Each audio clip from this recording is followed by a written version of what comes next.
we're going to record this, right, everybody? Awesome.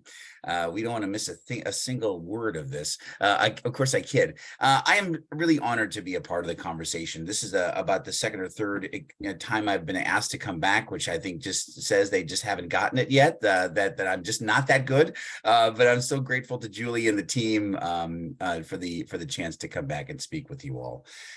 Look. Well-being, purposeful life, lessons. I think that the space that we live in today, especially post-pandemic, coming out of the pandemic, it couldn't be any clearer. Whether we want to acknowledge it or not, the behaviors of many, if not ourselves on this call, would tell us that the sense of purpose that we're longing for as human beings has never been clearer. The longing part has never been clearer. And for many of us, what is a purposeful life is still sort of one of those things that we're looking to grasp and hold on to.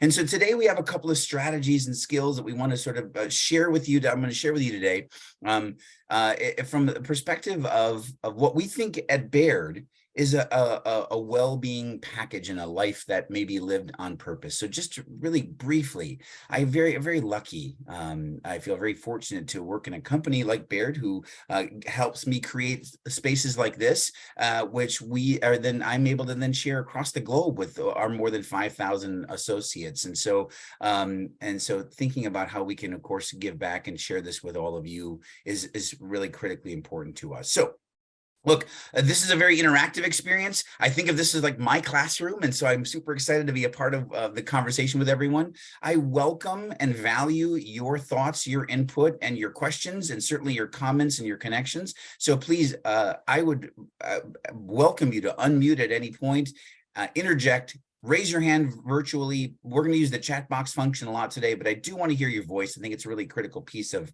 any educational experience. And I do try and follow the adult learning principles as much as possible. Thinking about this 60-40, I should be talking 40% or maybe 50. You should be doing the same as well. So we're going to try and do that today. So life on purpose. It's said that there's about 30,000 parts in the average car. And when we think about some of those parts, and obviously we've got a really cool looking car here, but any one of those parts in our car, if it's not working well, depending upon the role and the purpose of the part, may not be a big deal. We've got a crack in a windshield. Okay, we can still manage. Maybe the button fell off, or this did that, or the clip doesn't clip. Those things are relatively minor in the overall working of a car. But if we think about ourselves in that same space, we have to be mindful of what are the most important, the essential parts of a car or for our own self. What happens when one of our main parts, our engine, our transmission, our brakes aren't working well? And so we think about this in terms of metaphors, and obviously the car is here in front of us. We can think of others as well. But at Baird, we've adopted a wellness wheel that has what we think are the 5 main parts of living a well-formed life. And so not that we're all doing that, by the way, we all have work to do, but this is the concept that we operate from, and this is what we strive towards. And so today, we're going to talk a little bit about the emotional well-being of self, this idea of social well-being, and then a little bit about the environmental space. Obviously, the physical part of well-being, quite frankly, I think is one of the pieces of at least this wellness wheel that we probably hear the most about. We're coming off of January, and if you are a TV watcher in any way, you've probably noticed that come January, especially late December, you see all the ads for all the things on how to get fit and how to be better and how to get a healthier life, and all of those things happen, of course, and are designed to try and help us with that physical space. The financial piece, listen, I could go on about how Baird could help all of us, but that's not what we're here for. We're here to talk about these other 3 pieces. And so today we're really going to focus specifically on that wheel I mentioned around these 3 pieces. We're going to talk a little bit about your personal strengths. We're going to give you some time. I'm going to give you some time to consider what you do well and maybe some areas that you would want to grow in and be better at. And then none of this really works unless we think about putting things to action, right? We can live all day in the awareness land, which is a wonderful space to be, and it's certainly part of a growth process. But if we don't move to action, then we're really maybe doing ourselves a bit of an injustice as we move forward. So with that being said, I would love to hear some thoughts about when you're asked the question as you move forward throughout the day, hey, how are you?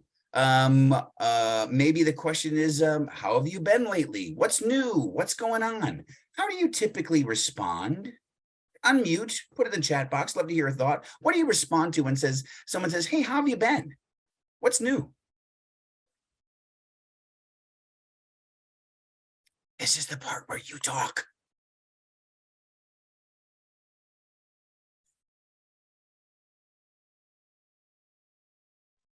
Wonderful. You are, tell me your name, please. I'm sorry. I see. Oh, it's Courtney. Courtney. Courtney, thank you so much. You win the award for the first out of the gate. I'm so grateful to you. You know, we play the educator's chicken game, right? Or who's going to talk first? And as great educators, we know that silence often breeds a sense of anxiety. So thanks so much, Courtney, for that. So building off of Courtney's lead, who's going to, one more. What do you respond to typically when you're asked, how are you? What's new? How have you been? Awesome. Awesome. That's cool. Is it Baisha? Oh, thanks, Baisha. Excellent. Listen, you are so right. And obviously we all have our go-to answers, right? I'm doing well. Things are going well. How about living the dream? Who says that one, right? Yeah, I think I see in the chat box. It's going.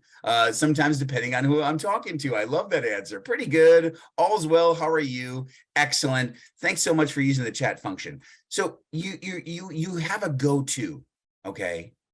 But inevitably, and I'm telling you this with a pretty certain sense of confidence here, that the longer you stay in that kind of conversation, the word busy shows up. How are you? Busy. Yeah. I'm busy too. You're busy? Yeah, really busy. Things are going well. Yeah, it's just busy, you know. And I see a lot of head nods. I appreciate that very much because the reality is busy has become more than just a sort of a marker in time for us. This sense of, tell me again. We of course we hear it all the time. Tell me how busy you are. We've even said it. Hey, I'm too busy to even tell people how busy I am. And then ultimately we feel in some sense potentially ignored. Now, what do I mean by that?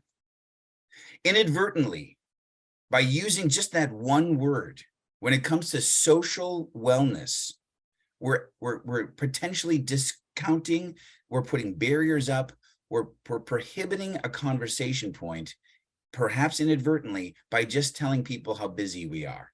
And how does that typically work? Well, I'm busy. I just heard how busy you are. I actually don't want to interrupt you. I don't want to interject. I don't want to bother you. So oftentimes we enter into the conversation with, I know how busy you are, but I'm wondering if you might be able to. Or worse yet, we just avoid the conversation altogether because we don't want to add anything to anyone else's plate.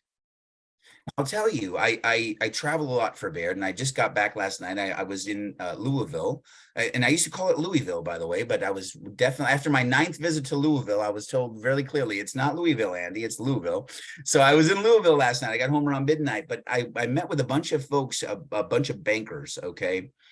And one of the bankers literally yesterday afternoon said to me, one of my goals for 2023 is to look less busy. I was like, what do you mean by that? And he said, look, I look frantic when I know I have a lot going on. And it's my nature. I like to have a lot going on. So I welcome the work, I welcome the interactions, I welcome the problems, and yet he recognized that by sort of doing all of that and just looking away, he has pushed people away from his circle. And so one of the pieces, the core elements I want you to be mindful of as we move forward today is, what are we inadvertently doing to potentially have an interaction with someone when, quite frankly, all of this boils down to relationships. And so I want you to think about 3 pathways that typically we live in any moment with regards to our relationships. We are either in a nurturing phase, we're proactively doing what we need to do to maintain our relationships. We're in a forming stage, we're looking out, maybe again introducing ourselves to others and gaining new ones, or we're in a repairing phase. where maybe we've done some harm, we've got to do something different to sort of like get back to someone. And then of course there literally is a phase of relationships that is no longer. And there's some research that says about every 7 years we turn over half of our circle of friends. So think about 7 years ago, who were your best friends then? How many people did you surround yourself with? Fast forward 7 years to today, how many of those people are still in your life? And research would say probably about half are still in a really solid way, and the other half are sort of, the other portion are sort of, and there's a bunch of folks that just aren't in your life anymore. And that's not necessarily bad. The key piece as we move forward is to think about, how are you projecting to others your openness to relationships? Does anyone know the name Sebastian Maniscalco? Has anyone heard that comedian? He's a comedian, Sebastian Maniscalco. I see how Heather's nodding. Awesome. Great. All right. So I've got a little clip here from Sebastian Maniscalco. It's around a bit he does called Company. I want you to take a listen and look at it. You don't need to do anything other than just keep your eyes and ears open, and then we'll come back and talk about it as we move forward. I was sitting in my house a couple weeks ago, just relaxing. My doorbell rang. This is weird. It's a different feeling when your doorbell rings today opposed to 20 years ago, right? 20 years ago, your doorbell rang. That was a happy moment in your house. It's called company. You'd be sitting there on a Thursday night watching TV. Your doorbell rang, the whole family shot off the couch. Oh my God! Put the lights on, somebody's here. We got people. The whole family went to the door. The kids were in socks. They slid up to the door.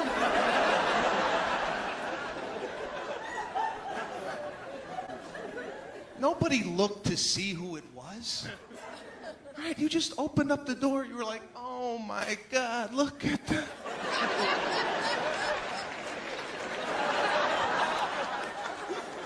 Look at us here. And you'd ask them, what the hell are you doing here? And the person would be like, I was in the neighborhood. I thought I might stop by, see how the kids are doing. They're like, oh, come on in. We're gonna have some cake. Your mother had a little Entenmann's. Maybe some Sara Lee crumble cake, just in case company came over. She made an announcement when she bought it. She's like, listen, nobody touch this cake. This is for company only. Those crap muffins, those are for you people. You better hope to God somebody comes over so we can cut the cake.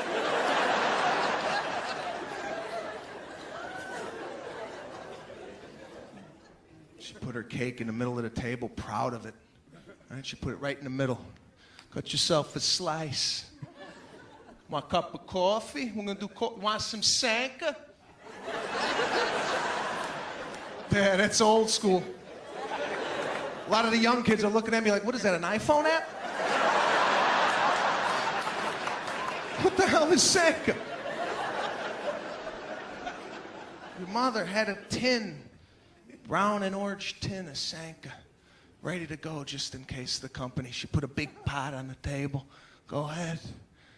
Nobody had a cell phone back then. If your house phone did ring, your father stood up and said, nobody get that phone. We got company. And you lost track of time. 2 hours went by. You were like, we got to get out of here. That's okay. Next time we're going to come by you. Be like, yeah, my door's always open. Now your doorbell rings? It's like, what the fuck?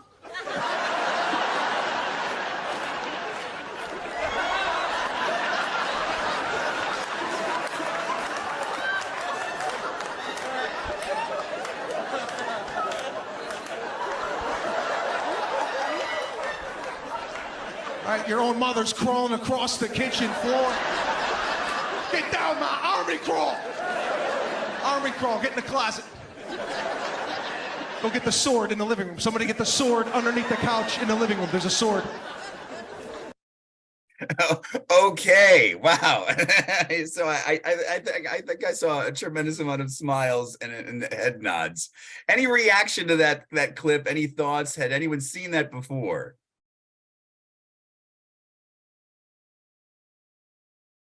Thanks for that. Thanks for the smiles. I appreciate that. And I appreciate also in the chat box, there's a link to additional, thanks Ariane and others, additional Sebastian Maniscalco clips. They're really quite fantastically funny. So look, truth be told, we're not going back to the old days. No one is driving around and when you're in the neighborhood, you pop in, okay? That just literally is not gonna happen anymore. And I'm not even advocating for that.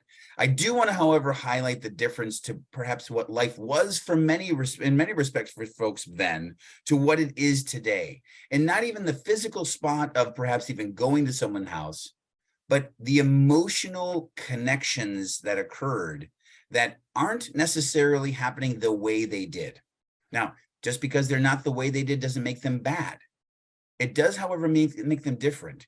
And we have to be mindful of how our brains are wired and how socially we're interconnected so that we can make best use of the folks around us and really be more intentional about our own well-being. And this sense of living a purposeful life is really built around this sense of both emotional and of course well-being in many respects. So let's just stop here for a moment. Take a look at this. There's a tremendous amount of research we'll get to in a moment, and some of it, quite frankly, is just not very fun to talk about, but it is important that we talk about it. So when we think about our own mental well-being and health, so Rubina Kappel has written many articles in throughout her time, and one of them, when she wrote, is called "Surprising Mental Health Statistics that you probably didn't even know of." And so I was quite shocked, quite frankly, to think about this. Almost half of adults in the US will experience a mental illness of some sort or another in their lifespan. Now, you might imagine there's varying degrees of mental illness, but depression certainly is one that we have to put on the table and acknowledge. And especially in a pandemic space, we saw a huge amount of folks really struggling emotionally, feeling disconnected. She goes on to write that half of the mental disorders that we see throughout the US really start to occur by age 14. And in the US, this is probably even just as shocking, less than half of the folks that have had a mental disorder in the past year will actually receive some sort of care. This is crisis status. Now, you may not think of yourself in any of these three categories, and hopefully not, and again, fingers crossed that that's not you. The challenge, however, is that you have folks in your life who perhaps do fit into one of these categories. And so our opportunity to live a purposeful life lives in two main lanes. One is, how can I do for me, and how can I do for others?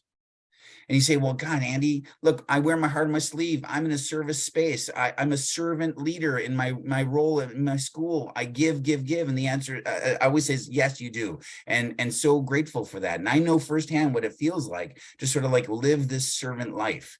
And so one more thing added to my plate of giving. How do I do that? Well, I want to hopefully help you today realize that it's not so much of a burden to you, and that the reality is, the research will show as we move forward that we actually get far more back by giving, especially in this social space, than we might think. So when we think about stress specifically, again, this is the CDC reports. 110 million people worldwide, okay, die every year as a direct result of stress in some capacity. That's crazy numbers. Here in the US alone, 55% when asked have said they have a lot of stress in their day, 45% said they have a lot of worry. Now, obviously the word a lot is not quantitative. We can't necessarily measure what a lot means, but when people are reporting this, it's clearly a challenge. And so one of the opportunities that we have today is to think about, how do we leverage the power of this room? Each of us comes to the table with struggles that we were having. And that's, by the way, that's not today's work.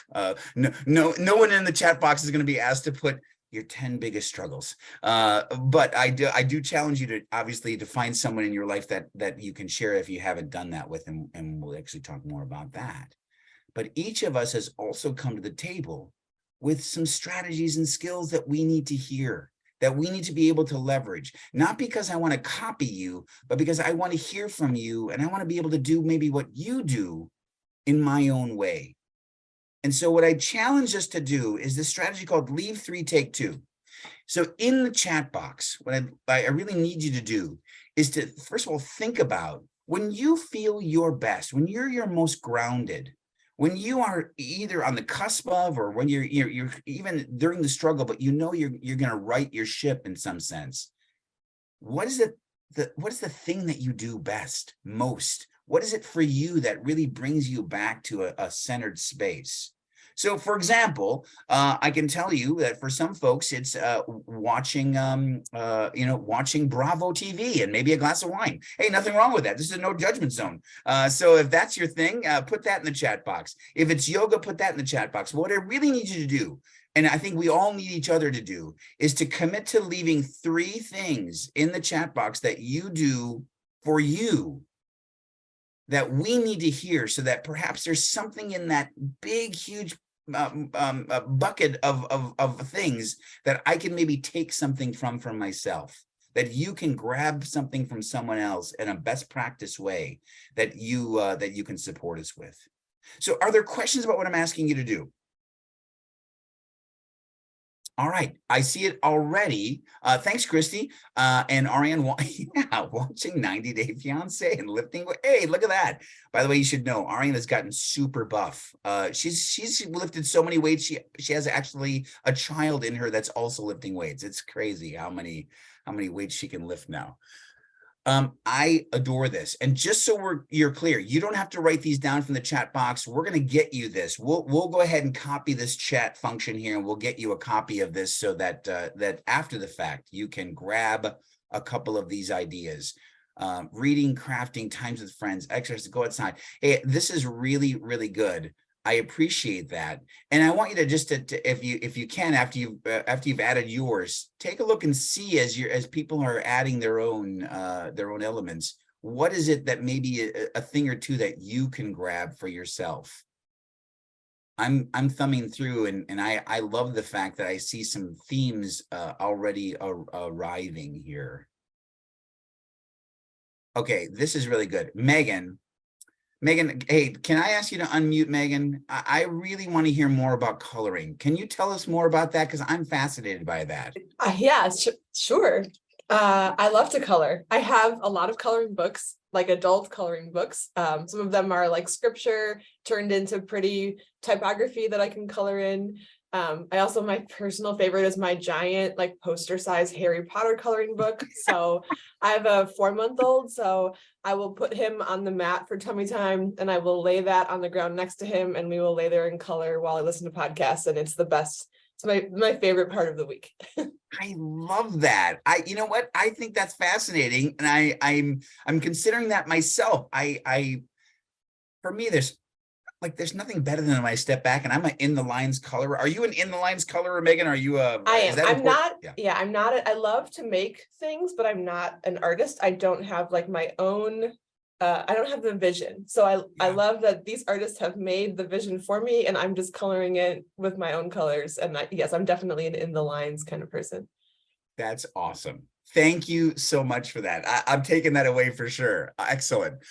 Hey, Courtney. Okay, where are you at in the Brazilian Jiu-Jitsu? You got to tell us more about this, because Heather's also into kickboxing, taekwondo. I feel like you guys should be sparring or something. That can happen. I am actually been training for 19 years, and I'm black belt in Wisconsin, and I coach at Pure Vita MMA in Milwaukee. So if anybody wants to come to one of my classes, hit me up. That is really awesome. Therapeutic to Yeah. Are you actually to hurt people? No, I'm kidding. No, I want to say choke. To choke people with consent, and you get all that aggression out with other people, and it is very therapeutic to sweat all that energy out of you. That is fantastic. And Heather, how about you? Tell us more just about kickboxing, taekwondo. What's going on here? I'm nowhere near where Courtney is. I just tested last weekend for 2nd degree second tick. So I will, it's, yeah, no, I'm not, I hate the fighting part actually, because I get beat up by people that are like way younger and way bigger than me. So I like learning the forums. I like having something, it's nice to learn something new when you're my age. That is excellent. Excellent. Kat, I got to go to you here. Tell us more about Ghibli movies. Did I say that right?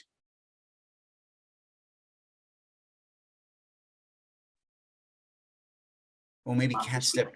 Oh, go ahead, Kat. Sorry, we're in a room with a lot of people. No worries. Oh, I'm sorry. No sweat. Now I think we'll be okay. Hey, that sounds excellent.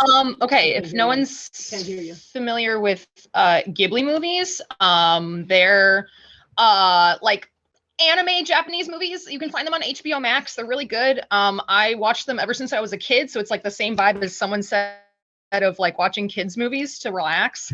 They're just really nice. They're just really soothing. The music's really good. I like them. That's awesome. Thank you so much. All right. So as I'm, thank you everyone. There is, if you've had a chance to thumb through the chat box there is a ton of things here, and including Lyle the Crocodile movie, which got a heart too. So that's important, I think. So let me just pause for a moment, and we can make this rhetorical. You all have been together now a number of sessions, and I guess I'm wondering if you knew anything about each other in this regard until today. Did Heather? Did you know that Courtney is a black belt? And Courtney, did you know that Heather is into Taekwondo and kickboxing and the Ghibli movies? Kat, I can't wait. Go ahead, Courtney. Sorry. No, come on, unmute. Just say it. Oh, it is fun connecting on those other passions. Yes.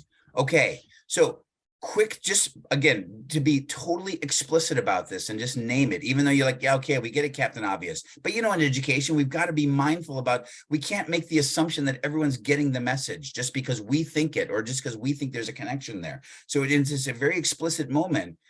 This is an opportunity for us all to take away not only perhaps something for ourselves, but then to reach out to someone else who shared something that you made a connection with.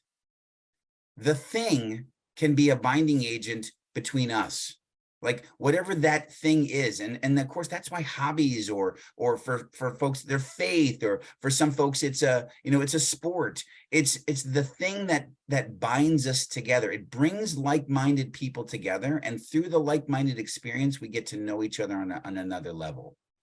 And so if you're not actively thinking about, what is it that I like? What do I want to try? What do I want to do? Who can I do it with? Well, now you have a whole treasure trove of people that, even if you're a novice or haven't even started, you've got a great group of folks that you can reach out to. So let me say this, in terms of like next steps, there's a ton of research on like additional things, right? And the additional what we can do. I throw this slide in there kind of as a catch-all, because I don't want to I don't want to dismiss the other things about emotional well-being, but this take two is, I think, an important piece, this connecting piece. But of course, let's just talk about Captain Obvious: eating right, sleeping more, exercising, avoiding alcohol and drugs, telling someone, and you're building your emotions. Oh, that's a great idea. I can get that by Googling, how do I be a better me? But it's important to just name that, though, because clearly these are things. And by the way, how many years of your life have you heard those bottom 5 or 6 things that you should be doing, and you might still be struggling to do them? Like, it's one thing to say, yes, go ahead and do that. It's another thing to practice that. And so if I pause for a moment and zoom back out, and you'll hear me at the end say this, but I want to just be mindful to say it in the front end. Oftentimes we experience lessons, classes, retreats, and we leave with our heads swimming with incredible things that we want to commit to. And I don't know about you, but I leave with a packet. I'm like, oh my God, this packet is amazing. And I've written all my notes in it. And then I get to the car and I put the packet in the back seats, and then I go about my business. And then like 3 weeks later, as I'm cleaning the car, I'm like, oh my God, the packet. That was so good. Okay, thanks for the smiles of a few of you. Now, I'd say that's my truth. It doesn't mean I didn't care and I wasn't invested when I was doing it. It just means that life got in the way. And so as we're walking through this work today, I want you to be mindful to commit to one thing. One thing, that's all I ask of you. And that's all really I think we should ask of ourselves. We're very, what are we? That's right, busy. And so I want you to be mindful that we have to also give ourselves grace and a little bit of latitude to live life. And great plug for Brene Brown work. Good job, Ariane. So I was saying this, so just really quickly, we brought a whole group of leaders from Milwaukee and really around the country down to Louisville for the last 2 days, and I was doing a leadership immersion with them, 2 full days of just immersive leadership work. And one of the ahas that I think we all had was, retreats are incredible opportunities to get away and really, in this case, immerse yourself. But you ultimately have to go back to your environment that you're in before, right? And nothing has changed about that environment other than perhaps my own awareness or my own ahas. So as you're thinking about the work that you're doing, give yourself grace and latitude to do whatever it was that you were doing, even if it wasn't maybe your best or the best, because you're on a journey. And so you're going to take one thing at a time. I want you to think about this idea of social well-being now. And so that last spout of emotional really does play into it. And you see, they're all very interconnected. But I want you to take a moment on your own, and I want you to think about what are the 2 or 3 or 4 most joyful moments in your life? And think about them from the space of, these are things that are super, like when I just think about my own joy and where I'm at my happiest or my most joyful, I can point to 2 or 3. These are my big 2 or 3. And if you're comfortable, put 1 or 2 in the chat box. We're not gonna pepper you with questions about them, but I just want to get an idea of, what are you thinking? When you think about your most joyful moments in your life, what were they? What are they?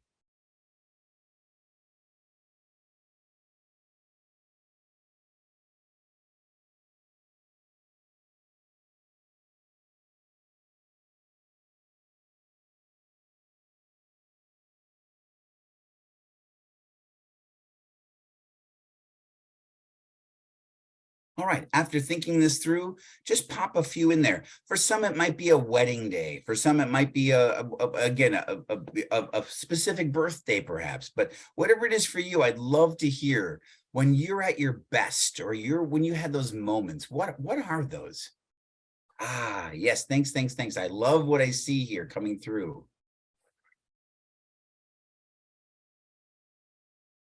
These are so fantastic. Dinner with family. Heather, we're gonna have to talk about scuba diving. I gotta know more, but this isn't the moment. Being with family in the mountains, yes. Oh my God, the commute over the Hone Bridge. Baisha, I think we're cut from a similar mold here. I love that look when I get to see the water and it looks like an ocean. Dancing, oh my, Rachel? Okay, dancing with your husband and besties at your wedding. I love that. Time with family, including people I love, celebration, yes, laughing with friends. Oh my God, Megan, dissertation defense day, congratulations. I hope that went well. I'm assuming with the exclamation mark it did. Great. Getting engaged. Take a look at, if you haven't already thumbed through, take a look at these moments. Now, let me pause and go back. I'm going to ask you specifically to think about your 2 or 3. You put 1 in there, that's fantastic. You put 2, that's great. What is a common thread that you could weave through all of your specific moments that you identified for yourself? We can weave them through the ones in the chat box alone, but I want you to do this on your own. Is there some commonalities? Are there some themes that emerge when you think about your most joyful moments? I'd love to hear a thought. You can unmute and share. I promise this is a safe zone. Today, by the way, is Thursday. And if you didn't know it, you can't be wrong on Thursdays, just so you know. So there you have it. Everyone's right on Thursday. You could be like, I think the answer is yellow. And I'd be like, that is fascinating, Kat. Not the one I was looking for, but I don't think you're wrong. Is there a common thread or theme that you can weave through your experiences? Anything that you could come up with?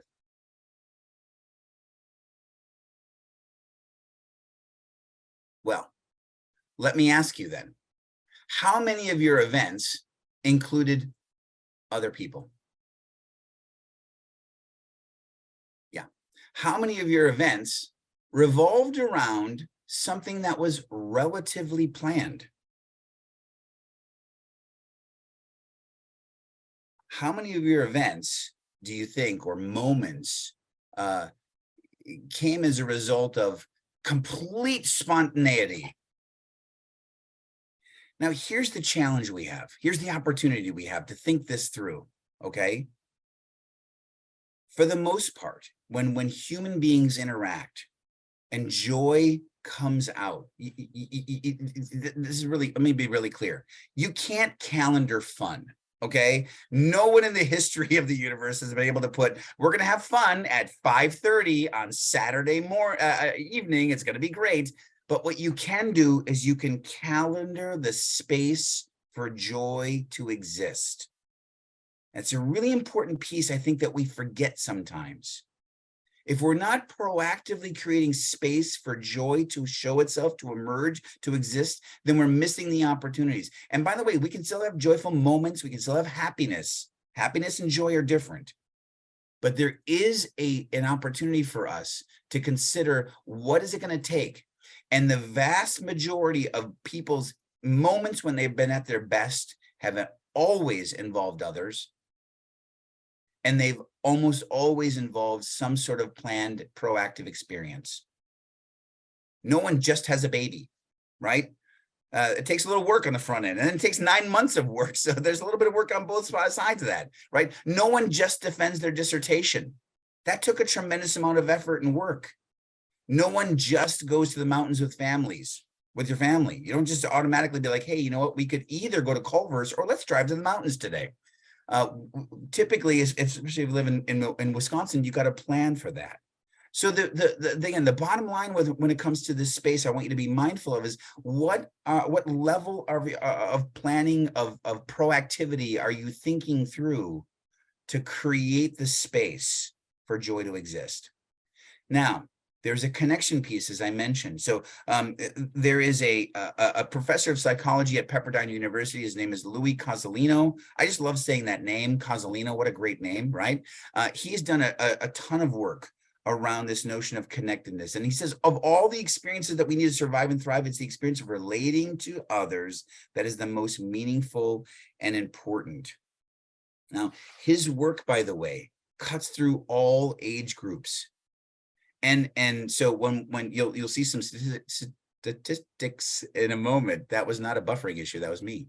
You'll see some statistics in a moment, but I want you to be extra aware that as we get older, this sense of connectedness is even more critical. And this is where Cozolino's work really comes into play, because this idea of the aging brain and being as healthy as it possibly can and being maintained as we get older, social connections are the glue that typically tends to keep our brains most active.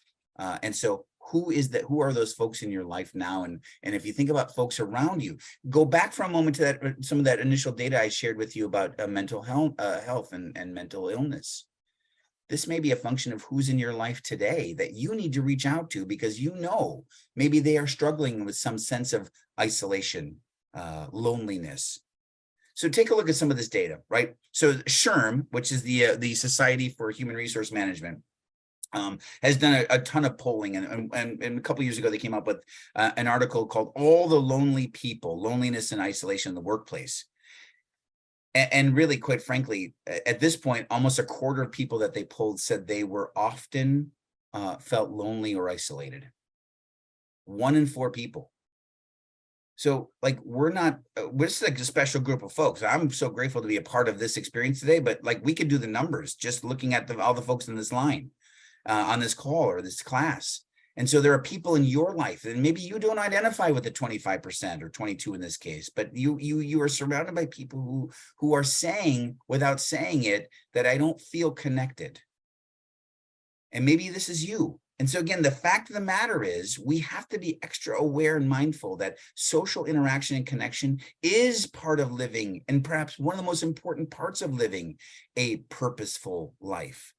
Of that group, you can see the stats. I'm not going to go through them in too much, but I do want to just add, the New York Post, I know that's not the most, credible research space. They didn't actually do the study. They reported on the study back in 2020, right before the pandemic. So it said 49% of all adults reported having 3 or fewer good friends. half of the people they polled said they had 3 or fewer what they considered good friends they could go to and share things with. And that's, by the way, a twofold decrease since 1990. So as we look at the progression of our friend groups, they're getting smaller and smaller. And so we think, okay, so what about age groups? Cuts across all. So we think about, oh, this must be a boomer thing. No, it's not just a baby boomer thing. Millennials, Gen X, Gen Y. This New York Post article also quoted some that's a tough word. I'm just going to say research. Some research that said, yeah, thanks, Heather, for appreciating that. I know it's a hard one. We can say, maybe at the break, we'll say statistics 4 or 5 times together. They reported millennials. Hey, how many of you know your neighbor? Like half of the millennial group said they didn't even know who lived on either side of them if they lived in an apartment. And when asked why don't you know your neighbors? The biggest element, the biggest number one factor, they said they didn't have enough time because they were, yes, busy. Yeah, that's right, Faisha. So how this all connects. We are busy. We tell ourselves we're busy. We promote the fact that we're busy. And as a result, we are in a mindset now where I don't have the time. And then furthermore, do I even want to make the time? Hey, I work really hard. I'm with kids. I'm with adults all day. The last thing I want to do is come home and be with more adults, more kids. So there's something to that. I don't dispute that, but that's not the only factor. Social media has, and as you might imagine, played a significant role in the decline in social relationships, social interactions. So there's a ton of Harvard research. They have the longest longitudinal study going on. They started with just men because that's what the time back in the 1902 or 3. And now they've added families, women, their spouse, women in general, children as well. And their work, by the way, in this one space is just fantastically phenomenal. And as they have grown their research data, they're coming up with some really significant themes that are emerging about why some people live longer than others. And you may say, well, it's exercise, it's diet, it's, hereditary. All those things do play a role. But one of the biggest factors that they see in helping people live longest, those that do live longest, is they have a healthy relationship circle that they've maintained and kept over the years. That is a huge differentiator for folks that die younger or live longer, is having a healthy relationship circle of folks around them. So social media absolutely plays a part in this. There's no doubt about it. It has actually played a role in increasing connectedness. I have a lot of people that I'm connected with, but we have been focused on quantity and not necessarily quality. It's how many likes do I have? How many followers do I have? How many friends do I have? Hey, you know what? I met my sister's neighbor's brother who also liked this thing that I was at a party, a picnic. And so, now he's my friend on Facebook. What? My sister's brother's neighbor? Who I only met once and I actually don't interact with, but now I added him to my friends. So what's the result of just that one instance? Okay, take a look at this image. This is what our social media platforms have become. In the spirit of sort of like maybe transparency and vulnerability, how many of us have taken 5 or 6 or 7 pictures of the thing to select the one to maybe edit or, filter so that you could post the one that looks so good and tells everyone else what a great time you're having at the thing. Okay, I'm not going to lie. How many of us have looked at other people's feeds and posts and said, wow, oh my God, look at them. They're having a great time in wherever. They look amazing, by the way. Oh my gosh. How many of you have friends who you genuinely know are struggling in their lives? And then you see their feeds and their posts and you're like, what the heck? Is that the same person? Because we just had a conversation yesterday about how life really isn't going so well for you right now. But according to your Facebook page, like things couldn't be better. And I say all these things not because I'm judging. I genuinely am not. I had to judge myself first and foremost if that was the case. I say these things because we have to make the shift from quantity to quality to the quality of our relationships and not just the numbers. So thinking about the quality of your connections. So if you have 3 or 4 really solid relationships, that research says is going to take you farther, help you live longer, and help you live a more purposeful life than if you had 4,000 followers who genuinely you barely know or don't even care for or don't trust. And so this isn't a soapbox moment. This is an awareness moment, quite frankly, to think about where are you? Where am I spending my energy? Because honestly, it's not as though we're all so busy that we can't pick up our phone for 3 or 4 hours out of the day, and beyond that, in the times that we're not quote unquote busy. So again, not an indictment, just an observation. So back to SHRM for a moment. A ton of data about friends at work. And one of the things that we're doing at Baird is really trying to be mindful of what are we doing to create a space for people to connect? There's a lot of research out here that says people who just having a best friend at work, just one good friend at work, are 37% more likely to be engaged. So you can see it here. They have higher overall well-being. They are 7 times more likely to be engaged at work, better at engaging customers. So all of these ancillary impacts occur when someone has a good connection at work. Okay? There is something about that space of having a connection. But now I want to challenge us all to think about, what is it about others in your life? A lot of these conversations typically revolve around, what do I need? And there's something to that. I got to advocate for myself. You have to advocate for yourself. What do you want? What do you need? But then there are other folks in your life that need something from you as well. Just out of curiosity, raise your hand if you drop a child off or a loved one or a significant other at any sort of like a practice. Could be sporting practice, could be a piano, could be this, gymnastics, whatever it is. Now, or maybe you have to drop something off at somewhere and then you have to go back and pick that thing up. How many of you stay? Okay, you just go in, there's a chair, maybe you sit, you wait for that person to be done. It's a child, it's an adult, whatever it is. How many of you, when you stay, are on your phone for that entire hour-long practice? And how many of you reach out and talk with people around you? Not an indictment, and just a challenge to think about, what are you doing with your time?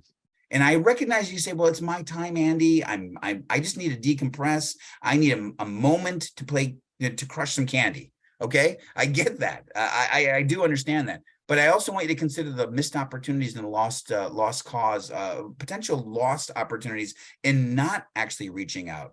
So whether you have your calendar nearby, or you can think about your next 2 or 3 or 4 social engagements coming up. You know, we're sort of on the tail end of COVID. People are going out more often. You may have some dinner dates. You may have some obligations. Maybe it's family events. Maybe it's that wedding that's coming up. Maybe it's a birthday party. Maybe it's a birthday party for someone you barely know or someone you really know. I want you to think right now about 3 or 4 or 5 things that are coming up for you over the next month, week, days. You do the timeline on your own, and I want you to rate them. I want you to rate those events based on my own made-up scale of, give it a 1, ugh, how do I get out of this thing? And a 10, yay, I can't wait to go. It's going to be so much fun. I want you to do that right now. I'm going to give you about a minute, just a minute. Think about those. You don't have to write them down, but if you can, great. If not, just mentally process. Which of those events are you giving yourself on the lower end of the scale? And which of those events are you rating more at the higher end of the scale?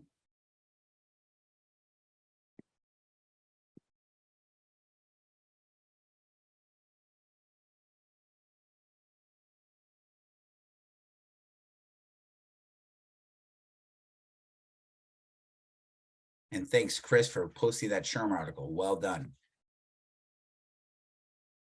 And keeping me on my toes, by the way. So I just make up some SHRM data.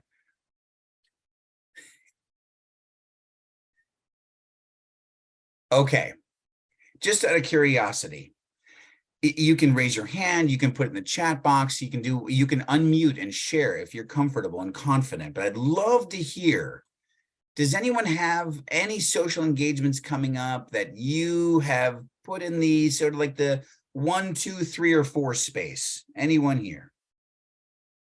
All right, good. Thank you for your honesty. Appreciate that. Anyone in the 4, 5, 6, 7 range? Okay, great couple. And then in the 8, 9s, and 10s. All right, so there's some happening at all 3 of these spaces, right? And so maybe, great, Heather, thanks, all of them. Maybe in this moment, in the next couple of months, you've only got things on either sort of in the middle or at the high end or some in the low end, but over the course of a year, you are going to be challenged with events where you aren't necessarily excited to go to, where you aren't necessarily pumped up about attending. And in those moments, from a purpose, Nina, I have to tell you, this is such a great point. Who is there, right? And you always drive so I can leave when ready. Nina, can you share, first of all, Nina, well said. Can you share a little bit more about what you said there in the chat box? Or if you're like, Andy, I said it all in the chat, that's cool too. Anything you could add?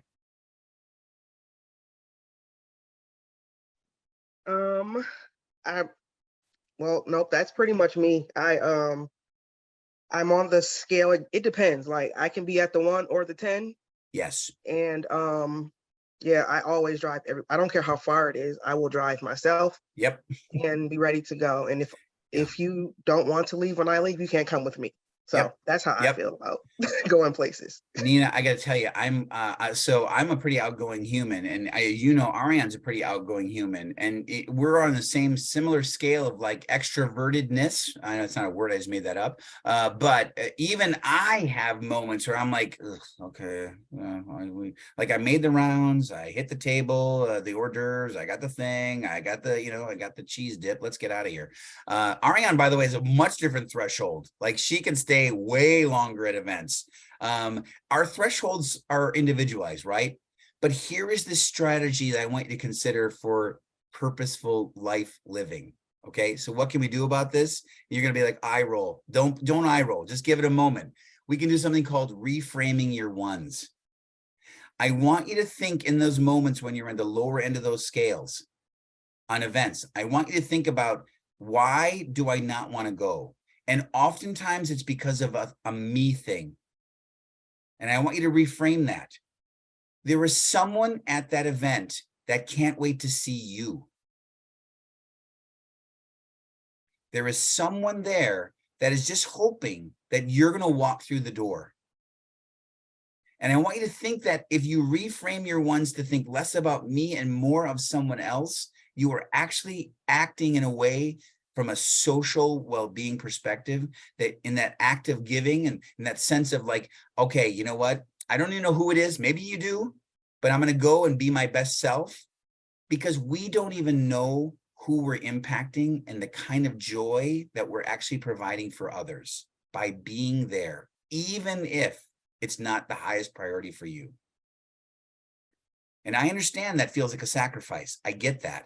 But again, I go back to, if we want to live a purposeful life, we have to think about those around us in addition to the needs that we have ourselves. And I listen, I'm putting all on the table. Advocate for yourself. Get your needs filled. If you have tapped out and you can't do it, then by no means am I saying, muster it up, drag yourself in there, because maybe you won't be your best self in that space. But I would argue that over time, if you can reframe those 1s, 2s, and 3s, even to 4s, 5s, and 6s, then maybe you'll just drive yourself like Nina and not need to carpool. But get to that space, because you don't know who is waiting for you to arrive. Super quickly, as we roll through this environment part of well-being.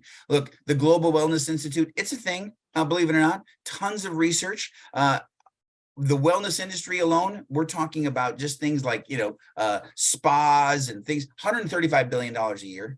Wellness tourism, crazy. Didn't even know that was a thing, by the way. $640 billion. People are spending tremendous amounts of money to go to other places to get well, to feel better, to feel as though they're making a difference in their lives. The entire wellness market, Trillions of dollars we're spending. By the way, that's not a judgment, observational only. But I want you to think about just for a moment. When is the last time you went somewhere? Where did you go? Where did you take a trip to? I'd love to hear. Where was it that you went? In the chat box, tell us where your last trip was. And when I was doing this, by the way, in COVID, of course, this is a tough call. People were putting the supermarket down. But if you went on a trip somewhere, I'd love to hear just where did you go? The zoo, excellent. Arizona, St. Lucia, Lake Superior, Aaron. Aaron, we got to talk offline. I want to go there too. I want to do that sort of like kayaking thing. Orlando, love it. Yeah, thanks.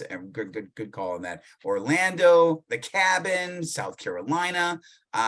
Excellent. As you continue to add to NOLA, fantastic. As you add to the chat box, I want you to consider one thing. When we go on vacation, which we all need, by the way, I love the vacation. But when we go on the vacation, we're going to, for many reasons, but one of them is to escape. Okay, we're getting out. We're going to do something different. We're going to explore. We're going to learn. Inevitably, for many of us, there's a moment in the vacation time period where reality clicks back in. For some people, it's the morning of the last day. For some folks, it's they're packing their suitcase. For some folks, it's the drive or the flight home. For others, it's when I get to the driveway. It doesn't matter. For all of us, it's our own thing.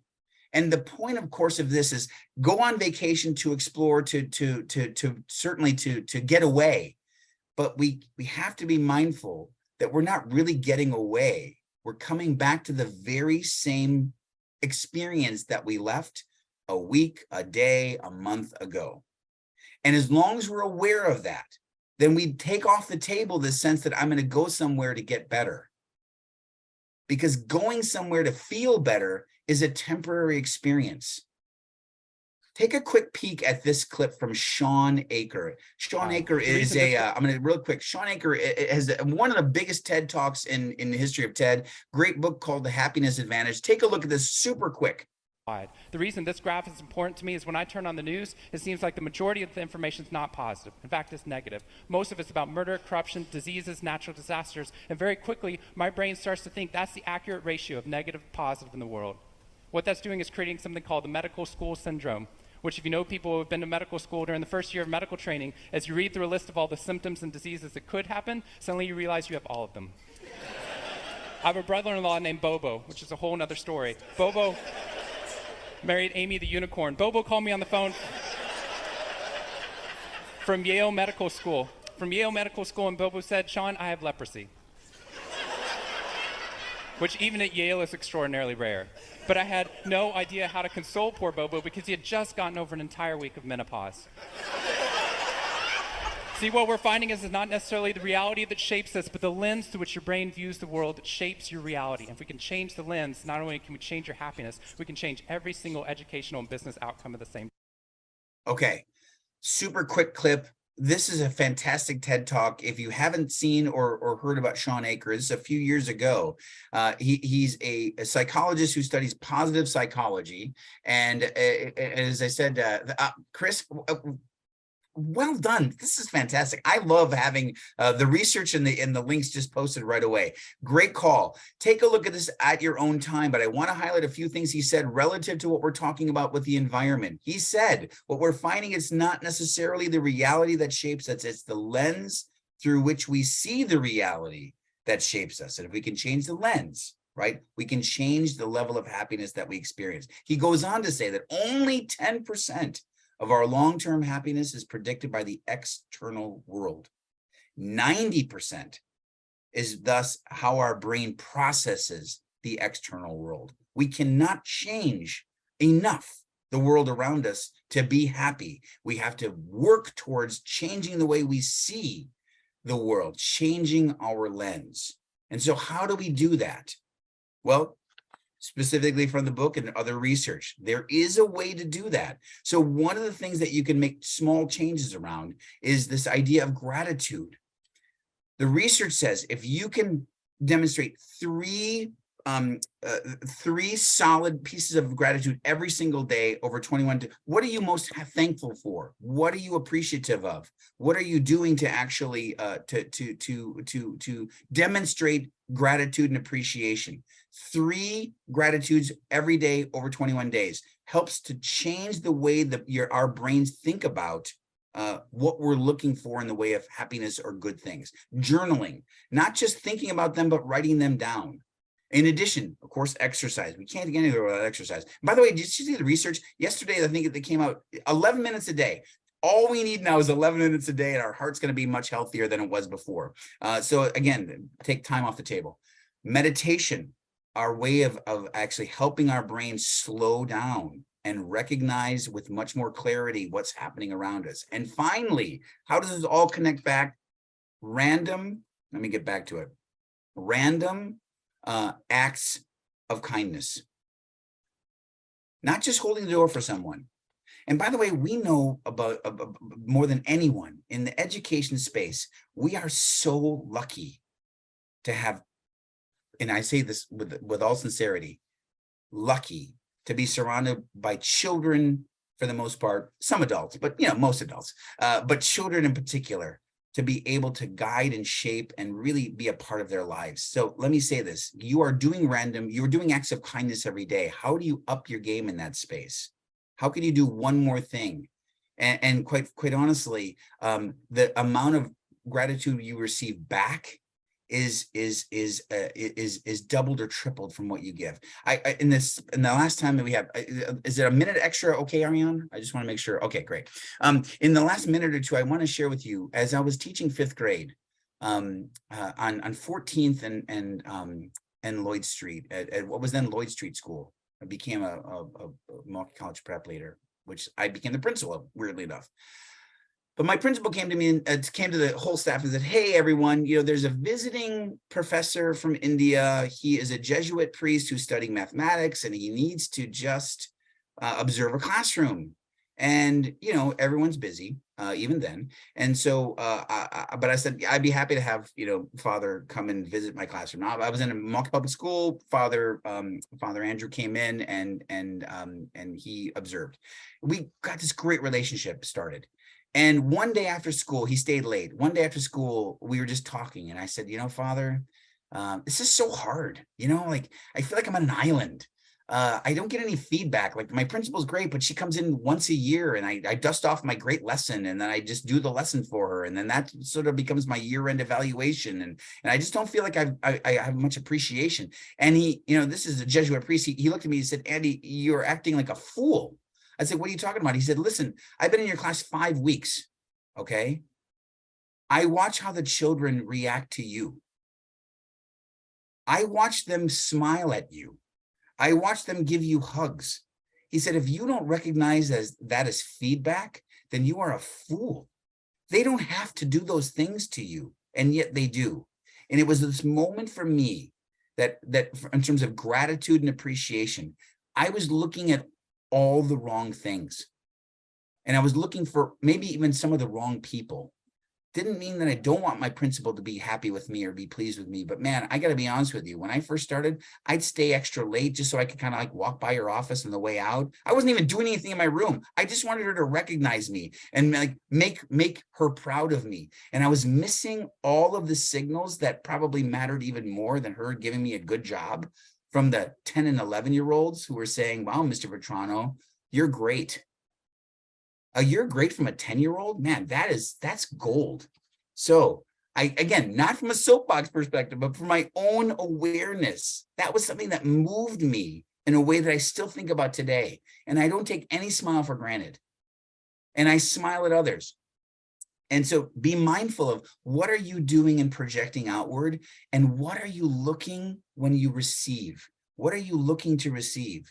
And so if we can just change our lens around us, but by just a slight amount, by doing these strategies, believe me, you will, I will, we will, as a collective, start to see the world differently. You guys have been amazing. I'm leaving you with 3 strategies I want to be mindful that we just loop back to. 1, be proactive. Remember that you can't plan for joy or happiness, but you got to plan for that to show up. And so calendar some time with friends. If you haven't done that yet, put time on the calendar. Calendars are so critical these days. So make sure you put the time out there. And if you're not the one to normally organize something and you're the one that sort of just attends because one of your friend group does the organizing, hey, guess what? Surprise them. Be an organizer. Live outside your space for a moment. Reframe your ones. Not every event is about you. Living a purposeful life is about giving to others, and someone at that party can't wait to see you. So don't disappoint them by not going. Finally, changing your lens, changing your happiness, small ways that we can see the world around us. You have been amazing as we rolled through each of these elements. I'm so grateful to have been a part of this today with you. I really look forward to hearing back. If you have any thoughts, questions, feedback, send it to me, send it to Ariane. I'm all in this with you all. And so continue the great work that you're doing. And I really appreciate the time that you've spent with me today. Andy, thank you so much for your energy and your time. So appreciative for all that you bring. Leave some love for Andy in the chat. And we have a break from 10:04 to 10:15. So we'll see all of you back at 10:15 when we will welcome Rogers. Andy, you're awesome. Thank you. Covering compassion and resilience. So before we get things started, just want to talk about WISE and different programs that we offer and where things are housed. So WISE, the Initiative for Stigma Elimination. WISE works to build resilient and hopeful communities by promoting inclusion and support for all affected by mental health challenges. We implement and advance proven practices for stigma reduction. So here you'll see the link for the WISE website. Within that, you'll find the compassion resilience toolkits. We have an Up to Me curriculum program, as well as Safe Person 7 Promises. So all of that is housed and stored in within our WISE website. We have executive committee meetings that meets quarterly, as well as a virtual coalition meeting that are held quarterly. So the calendar year, I think there are about 4 of them a year, where we just explore stigma as it relates to substance use disorders. So it's another great resource just to have conversations around mental health and substance use disorders. So whenever you have time, just navigate the website. It's a great resource to hear from other people, their stories, as well as navigating the different programs and contents we have. So before we, again, dive into this great content of compassion resilience, want to just have a mindful moment. Oh, hi, Emily. Can I also say hi to the group too? Yes. I know we were excited, Brittany. We jumped right into our content. We just want to get a chance to say hi, introduce ourselves. Yeah. Sorry. No worries. Excited. It's so, you could tell both Brittany and I are excited to be here. We are just huge fans of the LACES program. We have the honor to collaborate with Ronette and in some other spaces and get to hear about all the amazing work that happens here, and just truly privileged to be able to be here and connect with you all today. I'm Emily Jonesberg. My pronouns are she, her, hers. I'm the program manager with the Community Learning and Engagement Department, which is out of Rogers Behavioral Health. And we also, our department supports WISE, which is what Brittany was just talking about. This WISE initiative for stigma elimination is a big focus of our work. All of our department's work is grounded in stigma reduction, and we'll kind of talk to you about how that connects to compassion resilience over the course of our time together today. Brittany, you want to say hi? Yes. Hi, everyone. Sorry, I just want to be respectful of time, so just getting into it. But I'm Brittany Fair. I am a training specialist with the Community Learning and Engagement team at Rogers. And my pronouns are she, her, her. So again, excited to be here with you all today. It's great content and just looking forward to these next few hours together. And Brittany's gonna ground you in what to expect, but Yes. as I cut her off, I was just gonna take you No. first as a chance to ground yourself in your space and in this moment before we tell you all that fun stuff we've got planned. Yes. So how we normally kick things off is with a mindful moment. Just wanting to take a couple minutes to ground ourselves, bring ourselves in the current moment space together to prepare ourselves for just what today will bring. So if you don't mind, if shutting your eyes or just taking your eyes off the screen to give yourself some time to relax and be in this moment together. I invite you all to take a few deep breaths and just think about or reflect on what your intention or what you hope to gain from today's presentation together, from our time together. What do you intend to gain from our time today?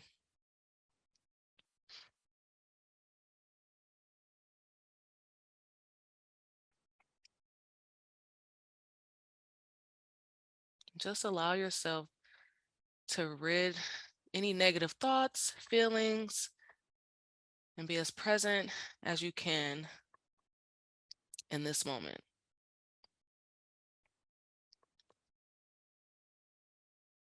Taking a couple more deep breaths.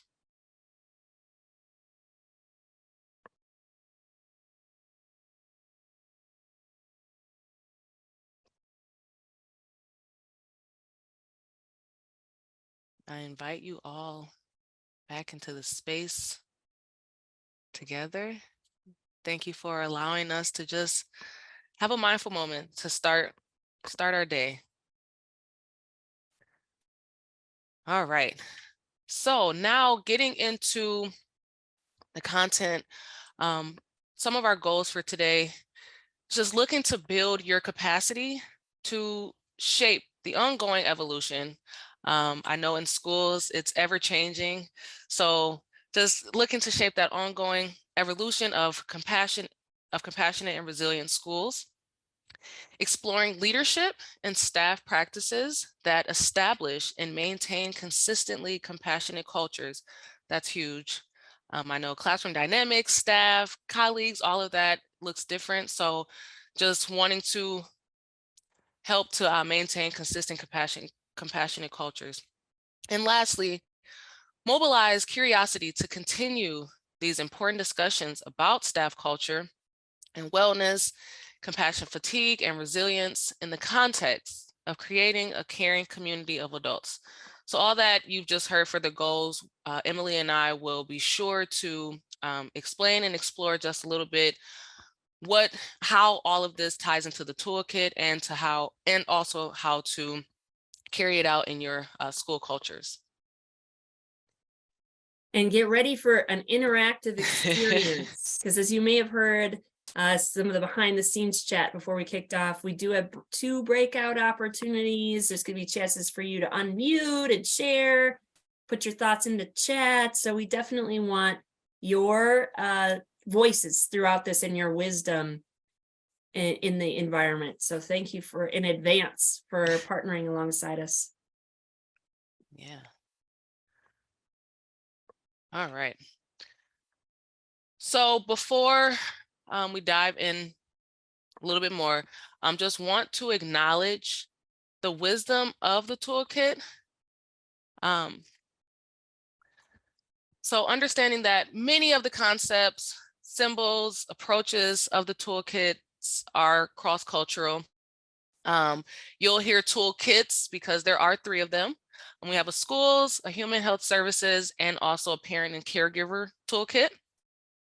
So understanding that the concepts, symbols, approaches are cross-cultural, iconic, and connect us to our common humanity. So just please join us in a moment of just pausing in gratitude for the wisdom we have learned through many cultures, and just wanting to continue to honor them through our words and actions. So if we can just pause for a moment to acknowledge the wisdom of the toolkit.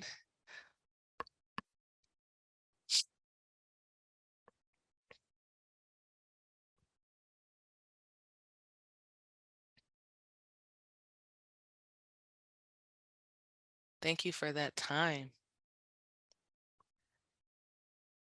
All right, so leading into getting into our content, we like to talk about group agreements, making sure that we are all on one accord, understanding, just being psychologically safe with everyone, and just creating a space for revisions or additions to the group agreements that you may see here, so that everyone feels that they're a part of the group, knows that they have a comfort level of engaging and speaking, and knowing that there are no right or wrong answers, but just having those deep conversations and inviting you all to be in this space and come as you are. Okay, so here are the group agreements.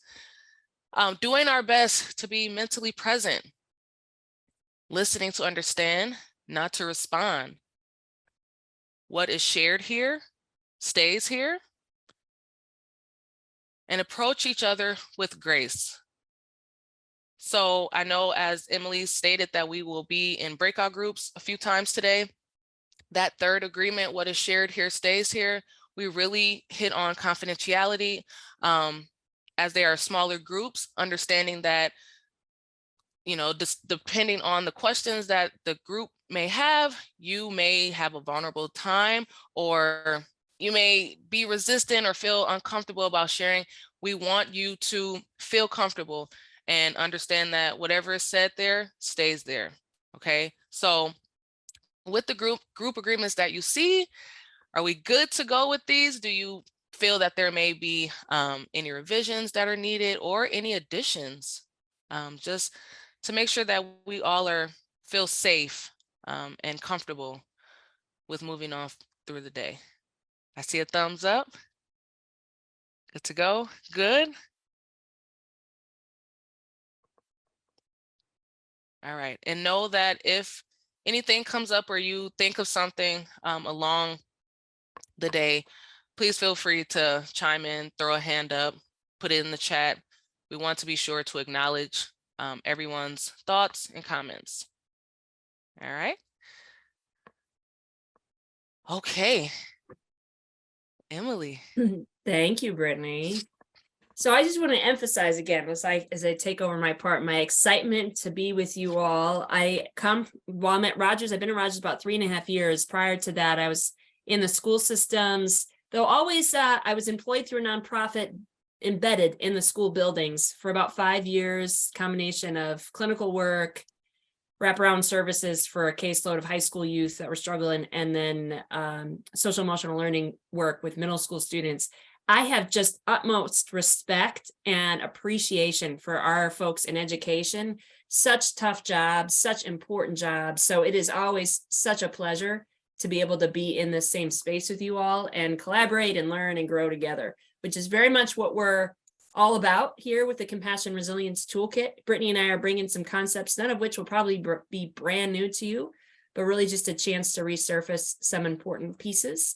And we, again, welcome you to share your wisdom along the way, not just to support ourselves, but to support the rest of the group members here in our training.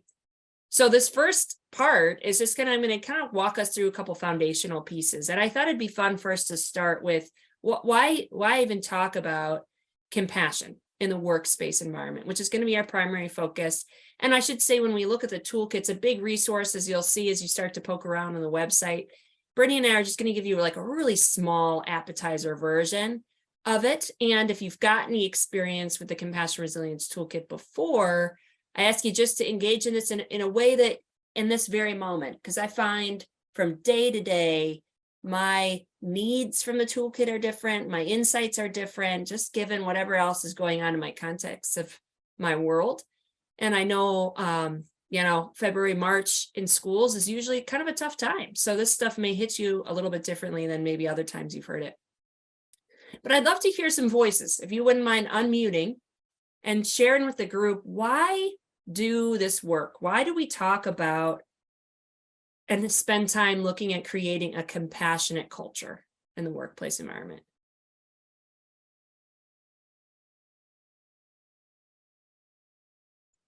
I think I would say because it hadn't been elevated, in my view, in like business spaces in so long.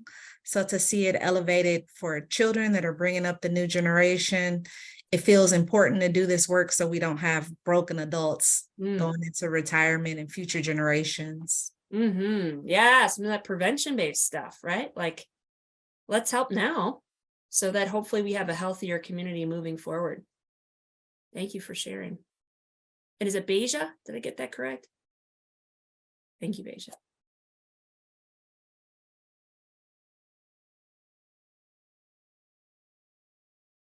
Who else has thoughts to share with the group? I think it's also so that we can humanize one another more at work, because it gets to be more of a thing instead of peopling. Yeah, remember that common humanity. And that importance, then our ability to tap into compassion for each other, and then for the students that we serve as well. So really important to remember that humanist of all of us, so connection. I see a share in chat as well from Kat. I think this is important work because our strength is in our community. Compassion is key, connecting to others and building our relationships so that we can all thrive. Thank you, Kat, too. Yeah, so this opportunity just to like get to know each other through our compassion work in our workplace environment serves lots of benefits. It gives us a chance to remember that we're all human, figure out how we can best support each other, build up our community, build up our young folks and students that we're supporting, really so that we're creating this environment that we find is best, not just for those working in the space, but for those that we're serving as well. There's lots of rationale, and thank you, Lauren, too, when you can be a compassionate, you're a healthier person. Yeah. So it helps us tend to our own needs too, and make sure that our well-being is at the forefront. There's some lots of bodies of research around the benefits of talking about having a compassionate, healthy workplace culture. This just highlights a couple of them from a school's perspective. Really at the core of it, as you can, I'm sure, relate to, is that if you're able to work on and create a supportive workplace environment, folks stick around longer, right? You have less turnover in staff, which has lots of positive benefits for culture and for students' well-being. You've got healthier adults, which then are able to better support the young people in their classroom. They're also able to follow through on commitments and to be more creative. I mean, I got to say, in school environments, we ask people to be so innovative on a regular basis. So we're every August, right? We would come together, the building, we'd say, okay, what's the big focus? What's our initiatives for this year? And there would be some brand new initiatives. Don't forget about the 20 other ones that we had from last year, and how do they all come together? It is incredibly challenging to be innovative and creative when you are burnt out and experiencing a high rate of compassion fatigue. It's just, as a human, it's very hard, if not impossible, for us to do. So yet another argument for us to really prioritize creating this compassionate workplace culture so that we can do all the good things that we're trying to do in our workspace environment for the young people we serve. We've also found that in order for us to achieve this compassionate workplace culture, we really find that there's got to be three components intersecting with themselves in order to create this. Compassion resilience is one of them, and also equity and trauma-informed practices. Truly see those as foundational pieces. Like, I cannot build and work on creating an environment that's grounded in compassion and resilience if I don't have an equitable and trauma-informed environment. This is not possible. So we've done our best when we talk about compassion resilience to infuse those other two pieces, equity and trauma-informed practices, into the compassion resilience work in order to best support schools, districts to come to this place of compassionate workplace cultures. When we talk about compassion resilience in the toolkit, this is our working definition. We like to think of it when we're coming towards a place of compassion resilience. It's that power to return to a position of empathy, strength, and hope. And I would say that's kind of our baseline as humans. I'd like to think of it, at least. Our baseline is a place of empathy, strength, and hope. We get pulled away from that baseline when we experience tough, crappy stuff out in the world around us. We experience it ourselves, and when those we support experience, and we're sitting alongside them trying to support them, and we kind of feel that through them. So when we're able to build up these muscles, I like to think of it, of compassion and resilience, we're able to return to that position of empathy, strength, and hope quicker and quicker, even in the midst of all the trauma, the inequities, the oppression, the structural crap that we've got going on in our world that we're all working to change. We can come back to that baseline quicker and quicker because we got those muscles around compassion, resilience, and we can work to stay optimistic in what is otherwise kind of a tough, imperfect world. So the content that Brittany and I are just going to touch on today, and really has a lot more included in that full toolkit, is about how do we come back to this place of compassion, resilience, or empathy, strength, and hope. In our full toolkit, which is 12 sections in total, when schools go to implement it, it could take up to 2 years to do so. There's just a lot of stuff there. We break it down. While we have 12 sections, there's really 7 main categories that we find have been helpful or necessary in order to get to this place of compassion, resilience. We start with some foundational work, like what does compassion look like in action? I'm sure each and every one of you have your own thoughts and definition of what that looks like. And we find it beneficial for teams, buildings, districts to have some common language so they can work towards that together. Then we start to look at kind of opposite of compassion fatigue, or excuse me, of compassion resilience, which is compassion fatigue. We're going to explore that just a little bit here in a moment. Brittany's going to walk us through a piece of it. But we find that it's helpful just to get, again, some language around that and have folks identify, hey, what does it look like when I'm feeling pretty crummy, or when my team or even my building is feeling really drained? And once I can identify what it looks like, I can pull out the specifics of what's causing us to get there. And where do I have control to change it? Where do I look to leaders to change it? And we're going to look a little bit at that locus of control concept too in our time together today. Then we also look, because we find when we look at this, what causes people's compassion fatigue? One of the biggest things is around expectations. Expectations we have of ourselves and expectations others have of us, them not being realistic, them not being communicated or stated, right? So we have a whole section where we dig into expectations, the impact they have, and how do we revise them so they're aspirational and realistic, and we work on communicating in a really clear way to those that we're working with and on our teams. And then growing from that, once we have clear expectations, the next thing is we got to figure out how to set compassionate boundaries. Because there's no way as humans that we can say yes to everything and do it well. I guess we could say yes to everything, but doesn't mean we're actually going to follow through and it's going to be high quality work. So we have to say no to some things. And in the compassionate boundary section, really focus on what things do we need to say no to in order to best support those yeses, the things that are really important to us. And then we look at how these things come together around staff culture and spend some time looking at culture agreements. What is a roadmap do we want to have to really build and maintain the space that we all want to work in that's best for all of us, including our students? And then we also have 4 sections that actually come together and look at individual wellness strategies. So things that, what can I do just for myself to tend to my well-being and my own compassion and resilience, but then I can contribute to the team environment. We intentionally keep these wellness strategies at the end. So they're actually sections 8 through 11.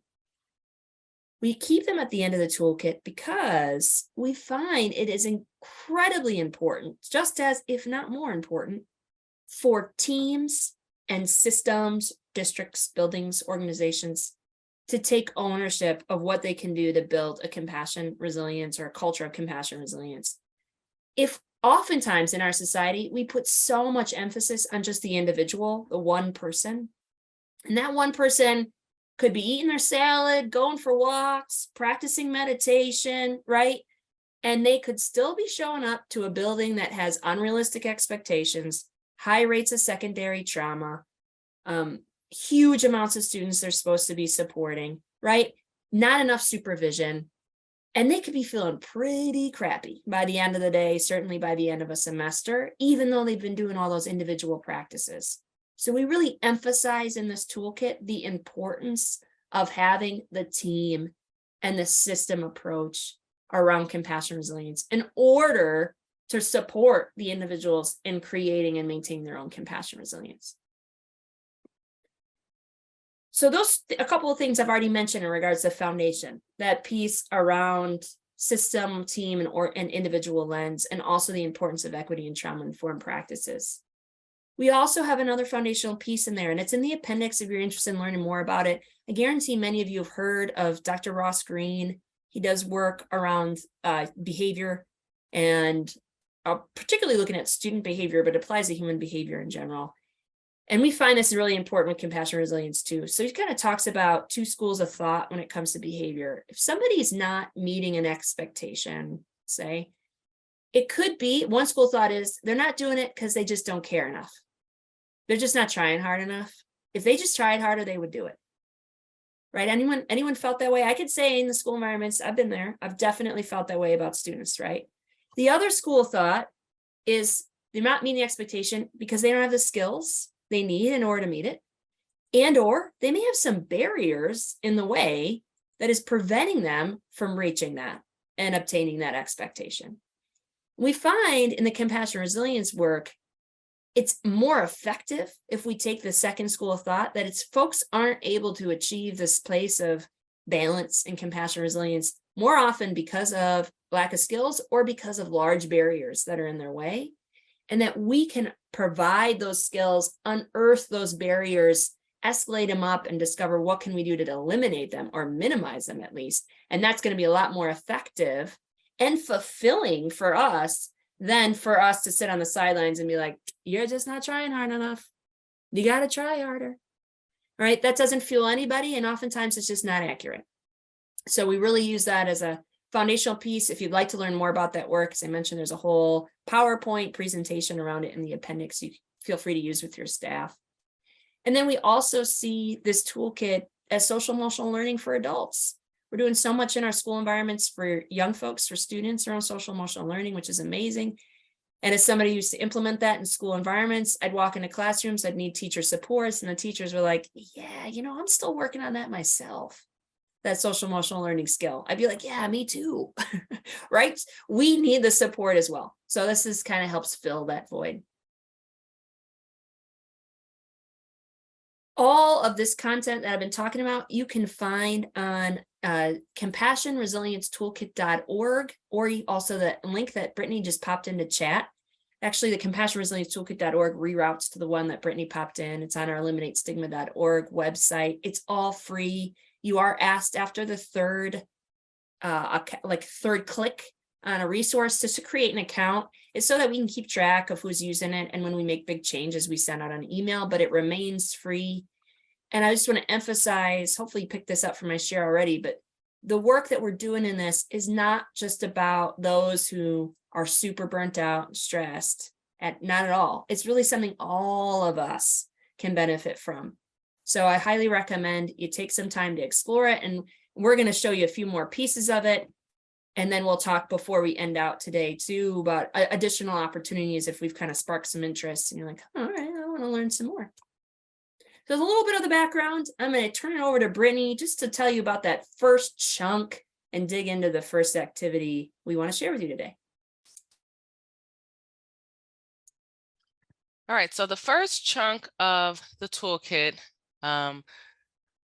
Section 1 looks at compassionate action steps. And Emily mentioned this, as you all are in your school environments, you've come across colleagues or even students who have dealt with stressful situation, and they just come to you for support or needing someone to just vent to. So Section 1 just covers what it looks like to be present for those people who come to you in times of need. We want to highlight that this is not a time of advice giving or fixing. It's more so being there, being that listening, that soundboard for them. But it's also a time for you to ask, what do you need from me in this moment? Do you need me to just listen? Do you need me to provide suggestion? But it keeps the control on that person for them to figure out what it is they need or how they may want to solve or come to some solution to the problem that is at hand. Then looking at section 2, that covers more of those foundational terms and concepts, but looking at self-compassion. What does it mean to be compassionate to yourself? So we already had a mindful moment. So tying in mindfulness, that common humanity piece is just understanding that we're all human, we all make mistakes, and we're not alone on this journey that we're on. So rallying behind each other and having those supportive outlets and people that you know you can go to helps to build that self-compassion. And then looking at section 3, which we'll get more into in a second, compassion fatigue. In the school settings, you start out strong, you're ready to hit the semester, the school year off strong. And as time goes on, as that first semester ends and spring break comes and the end of the school year comes, you notice that your mindsets and your attitudes and moods have changed because of those expectations that may have been too high at the start of the semester or school year. And so we'll talk a little bit more about compassion fatigue, just what that looks like and how to somewhat navigate yourself throughout it, because even once you see it, it looks like a path, but it's not fluid. It's not something that you go from one stage to the next. You might go from one stage to the fourth stage and back to one. And so it's just understanding what it looks like, that we all may fall into a path or a stage, but also what does it look like to pull yourself out of it? Okay, so I will actually show you and get into what the compassion fatigue cycle is. So here, I just love the visual with the cats. It gets me every time. The cats actually just shows what each stage looks like, describes. So here with the compassion fatigue path cycle, it's a work from Eric Gentry, 2012, and he just talks about just what it looks like for our fatigue to set in and at different stages and times. Okay, so if we start the cycle off in a circular motion at the top, we start with the zealot stage. And in the zealot stage, let's put our thinking caps on and put ourselves in August or September, whenever your school year may start. Okay, and our doors are opening, we are ready to go. All right, we have all of these to-dos and these tasks and projects that we are just ready to hit the ground running. We're walking through the doors to new semester, new year, new kids, different dynamics. We're committed, we're involved, we are adding every task to our checklist, saying, yep, I can do that. Yep, I have capacity to do that. Willing to go the extra mile for ourselves, for our colleagues, for the students we work with. And this may be good for about the first month or so. And what you'll notice is our shift from our zealot stage to our irritable stage, which is the next stage.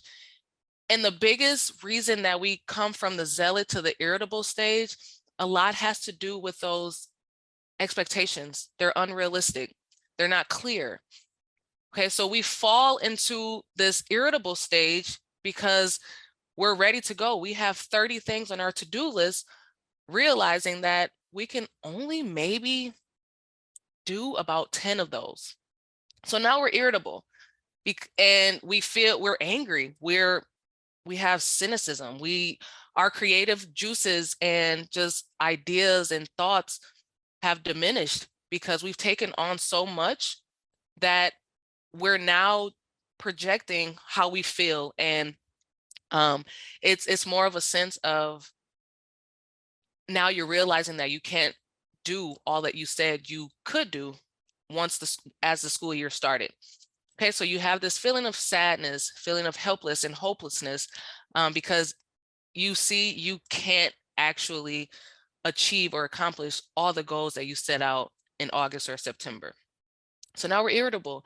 We're a little more snappy and fussy, and our patience is running low. All right, so moving from irritable, we then get into that withdrawal stage. And here we're overwhelmed. Okay, we are exhausted.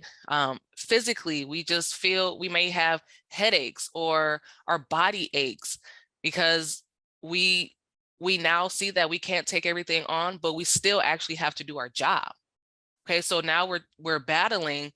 Do I have the capacity to take on extra tasks while still making sure my job is done and I show up for my colleagues, for my students, for, just the school culture itself. All right, so now you feel numb to others' pains, okay, where when you walk through the door, you're like, I'm ready to support you and support you. And now here in the withdrawal stage, it's more so of, okay, I can't be present for you. I can't support you in the way that you may need because I feel fatigued and burnt out.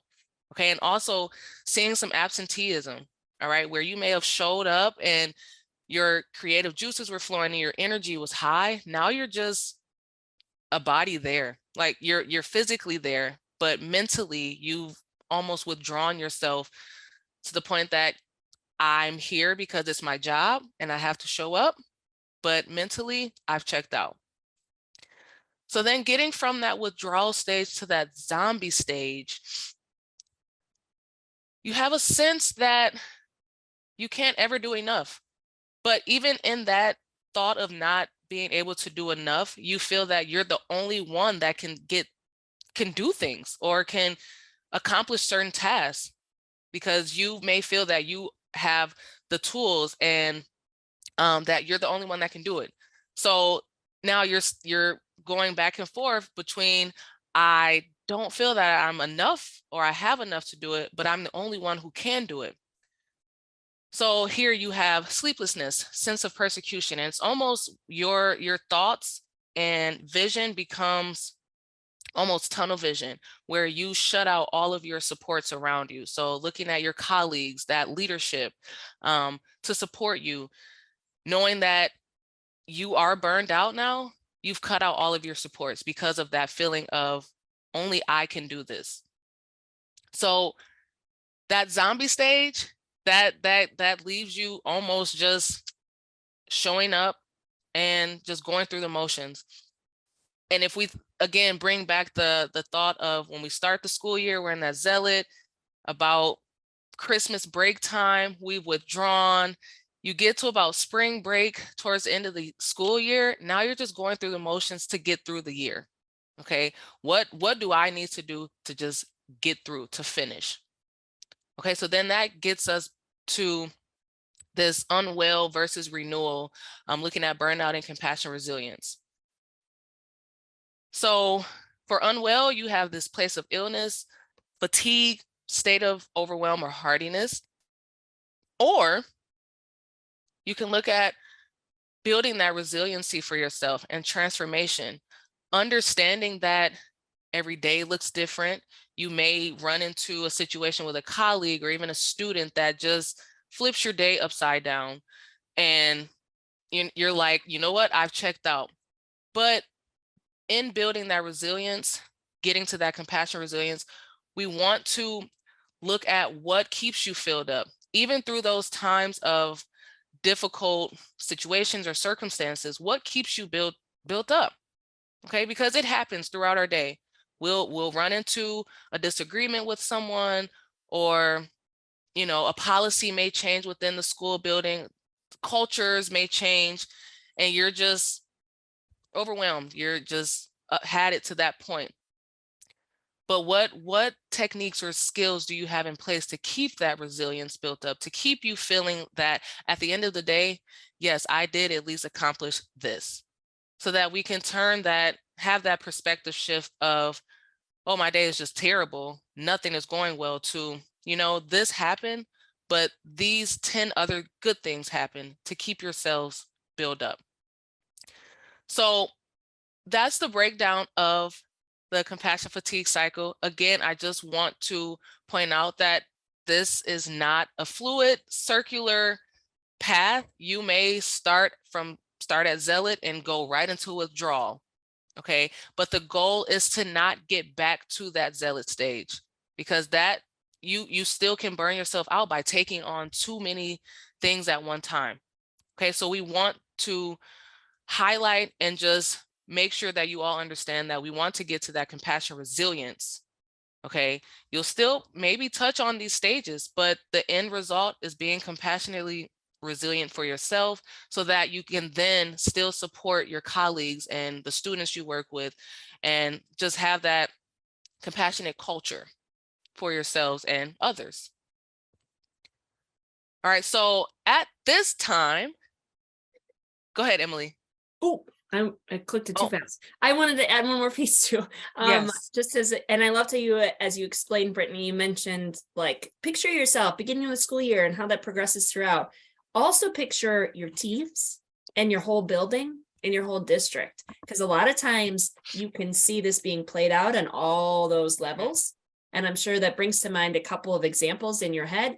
And a lot of times we can contribute to people's place in this cycle. So you may have colleagues as they move throughout this, you may still have somebody still in zealot, but because we've got other colleagues that are like withdrawal zombie, they're like, oh, I see that person in zealot, I'm going to push all this extra stuff onto them because they've got the energy, which then kind of causes them to move further along into that cycle.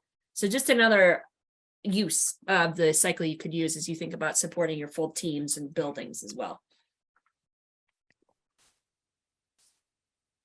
So as stated, compassion fatigue is a normal response. It will happen.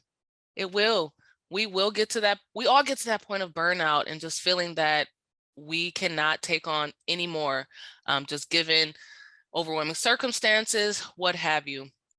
But the purpose and the hope is that we can prevent and intervene early to lessen that impact before we get to that burnout and just wanting to shut everything down. Feeling it, seeing it, having conversations about it, and then using your supports to rally around you to get you out of whatever stage it may be. Okay, to keep that compassion, resilience going for yourselves and for the school culture, your teams, all of it. So having gone through the cycle, we're going to prepare you for our first breakout. Okay, and in our first breakout, it's a time for you all to come together in a smaller group to just discuss, you know, what the cycle, how it resonates with you. But if you felt that you've ever been in a stage, whether for a short period of time or if you're currently in a stage, want to have those discussions. You know, what does that look like? What does it feel like? And if you've gotten yourself out of a stage, you know, maybe you've been in a stage but didn't know what that stage was called. You know, what does it look like to come out of that stage? Okay, so Emily, thank you for putting the questions up here just to prompt you all for, or prepare you all for our breakout groups. These are the questions that we want you to take to your groups to just have discussion around.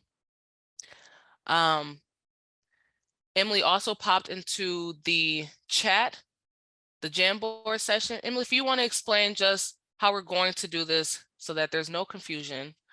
Yeah, I'd be happy to, certainly. And let me even share my screen, show you what we're looking at. In your breakout groups, you'll probably have about 7 minutes with each other for some good conversation around these 2 points of questions. And while you're in there, we're going to ask you just to go ahead and pick a stage, whatever stage your group wants to spend some time talking about, and think about that first question, which is what feelings and experiences might contribute to a person hanging out in the stage, even it becoming someone's norm. And feel free to grab a Post-it note. If you're not familiar with Jamboard, it's on the left-hand side. Just click this little sticky note and scribe your response. It's going to pop it over there. Then you can drag it to whatever stage you may be talking about, make it a little smaller so the group has some space for it. And just spend some time having conversation and generate some of your thoughts here. We won't get a chance to be for every group to share their responses, but we do find it helpful. Then we can go to the Jamboard and see some of the things you've been chatting about, even if we haven't gotten a chance to get share outs. And then after you spend a moment or two talking about this, the next question, if you click to that next slide, is how would that lead to one's inability to act with compassion during the workday? So if I'm stuck in withdrawal phase, for example, how would that impact my ability to show up in a compassionate way at work? And we can, again, love for you to generate some of your thoughts again on this Post-it notes onto that Jamboard. I've seen lots of stuff in chat. I want to make sure any other questions or logistics before we give folks a chance to talk in breakouts. The 3 school communities that meet in group spaces can come back 7 minutes after I actually put everybody in breakout rooms. So this is a 7-minute talk and chat activity. And now I will be opening the rooms if that's it. Emily, is it time? We're good to go. Yeah. If you have any questions, feel free to unmute and let us know, or come back to this space. I saw an ask in chat for the Jamboard. It's a little bit farther up in the chat, but I'll repaste it here. So make sure you get that open. Wanting to open up the floor to anyone. We'll take about 2 or 3 share outs.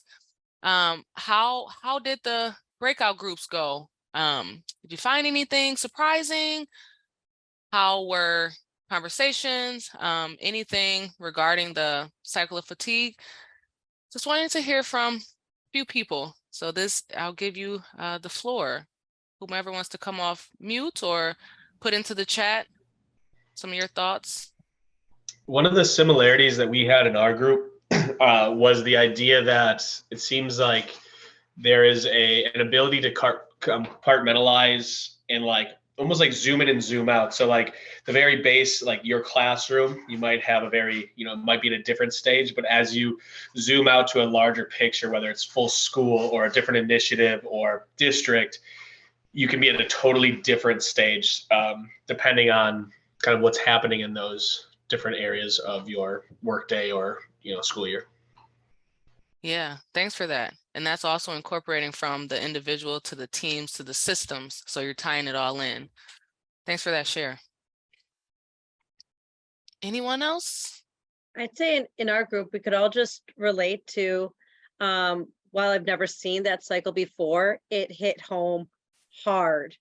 And all of us were able to identify that the whole cycle, and whether it's like you're feeling hope because you're in the renewed, or you're still stuck in one of the other ones, it just really for all of us hit home and was relatable. Thanks for that share.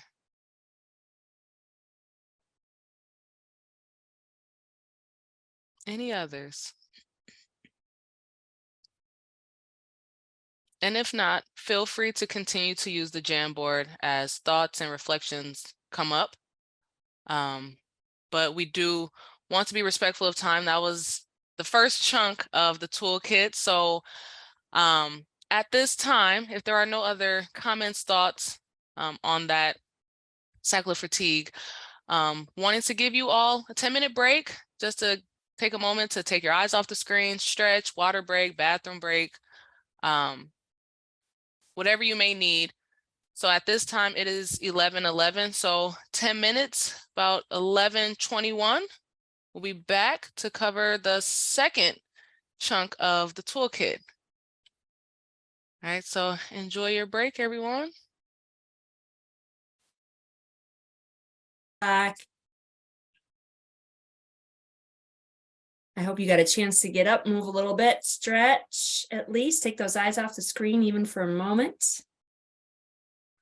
I'm going to take us into this next chunk, and there's going to be some more engagement opportunities for you to participate here. So get ready. But first, I want to tell you a little bit about this second chunk. So Brittany's first chunk was really like foundational pieces. How do we set the stage for this work? How do we get everybody on the same page using some of the same language? The second chunk is really looking at what from a system and team perspective can we do to create this culture of compassion that supports a place of compassion resilience. It's got 4 sections total in what we like to call our second chunk. Section 4 looks at locus of control. It personalizes the cycle of compassion fatigue a bit and looks at where we have control, where we may look to others for control. I'm going to give us a chance to experience that in just a moment. After that, we dig into the expectations. And as I mentioned in my opening piece, we find that expectations are a big part of drivers of fatigue and drivers of resilience. When we feel we've got realistic aspirational expectations that we're setting for ourselves and that others are setting for us, it can definitely leave us feeling filled up and exploring and challenging ourselves in new ways. And then that leads into talking about compassionate boundary setting. How do I set boundaries as an individual, but also what does that look like on a team or even building level? What are some ways that we can put things in place to support healthy boundaries and clear expectations? So even an example of that, a lot of times we have folks say, one of the things we want to see in our school culture is for folks to be greeting students at the door when they're coming into their classroom. We found in one of the elementary schools we were working with, they were really having a hard time. That was a desire of theirs. They were having a hard time doing it because they had a lot of morning meetings, and there was morning meetings before school.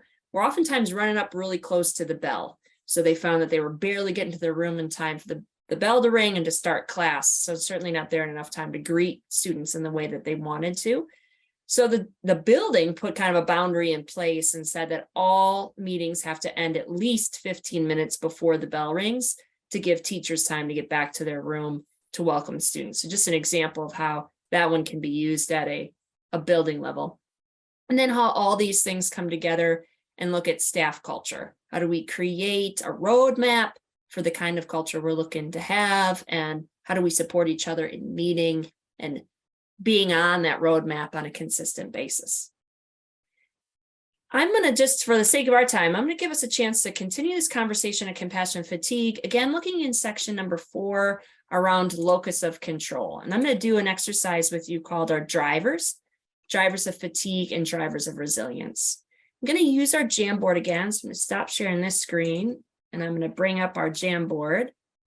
Encourage you to do the same. If you clicked out of it, go back to that Jamboard. And actually, I just want to ground us first in what you all were, sorry, I'm having a trouble with my Zoom here. There we go. All right. I want to go back to that first. So again, you spent some time in breakouts talking about this cycle of fatigue and talking about what could cause someone to get stuck here. So just some amazing shares here. I wanted to highlight really folks seeing how this could cause, how somebody could get stuck and living in this environment. So extreme high and lows, when a middle ground would be more manageable, easy to remain focused on the negative when it feels like everything is going wrong, right? Totally. We can probably all empathize with that. I certainly can. And that feeling of exhaustion, but knowing that I still want to show up for my kids can contribute to somebody living in the irritability stage. In withdrawal, very easy to disengage in this stage and stay there away from the stress source. So we may live there because we're avoiding our colleagues, we're avoiding larger building initiatives. We may be even avoiding certain students just because we don't have the energy, and it causes us to continue to live in that environment. And then in zombie, one of our shares, no energy left to do more and deal with new problems. Certainly, in working to avoid negative bias can help us not get stuck in one of these cycles. Negativity bias, excuse me. So we took a chance kind of thinking about why and how, and we could live here. And then a little bit about how it would impact us and our ability to show up in a compassionate way. So we may have different thoughts about our students, may not be able to show up in ways that were supportive and compassionate to them. We may not have the energy to support others and helping them get through their own struggles, colleagues and students. And then realizing it's a people problem. Everyone has, when everybody experiences this at some point, so kind of normalizing it. Now we're going to get a chance to take this one step further and really personalize it for your experience in the school environment. So I want you to do me a favor, go back to this Jamboard. Thank you for someone who's already gotten us started. I want you to think of what kind of things drive your fatigue in your workday. These are things that leave you feeling drained, and they could be on an individual level. They could be interactions at a team level. They could be interactions, obviously, with the students, and then also policies, procedures that are being passed down, experiences that are being passed down from the district, or even maybe state or federal things in place that are causing you to feel pretty fatigued. So I'm going to pause and I'm going to ask you to go over, grab a Post-it note.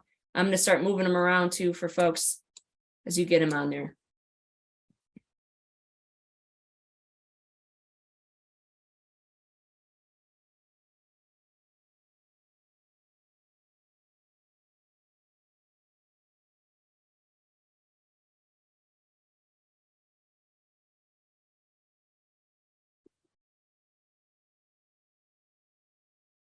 Thank you for these. If you would prefer to pop your ID on the chat too, feel free and we'll get it up there.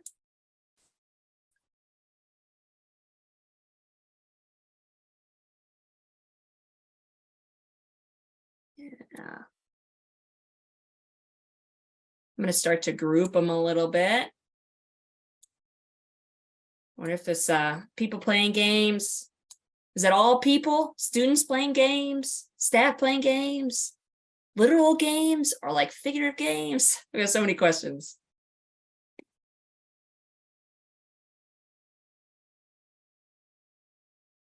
Thank you all. Yeah.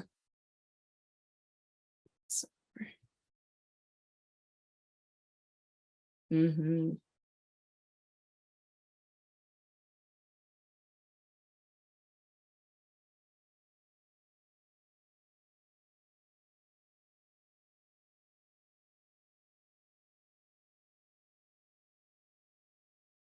So we're getting things, groupings here, some around administration, admin having backs, unrealistic expectations, micromanaging, lack of clarity and expectations. It's probably, that could be from admin, that could be from colleagues, that could be from community members, family members, all sorts of folks. So maybe really I should put that one on its own.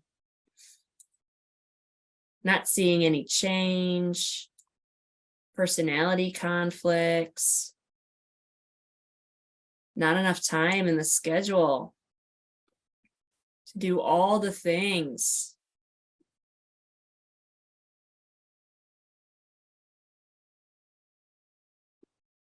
Yeah, I'm going to put down here too with being asked to do all the things when also feeling burnt out, not knowing to step back, continuous pressure to do better, exhausting, not high compensation enough, physical illness.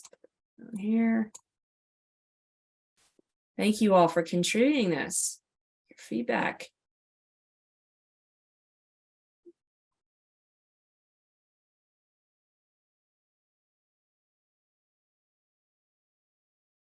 Great.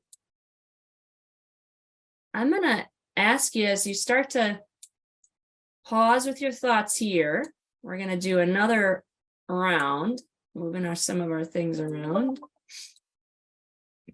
Yeah, microaggressions. Keep for that.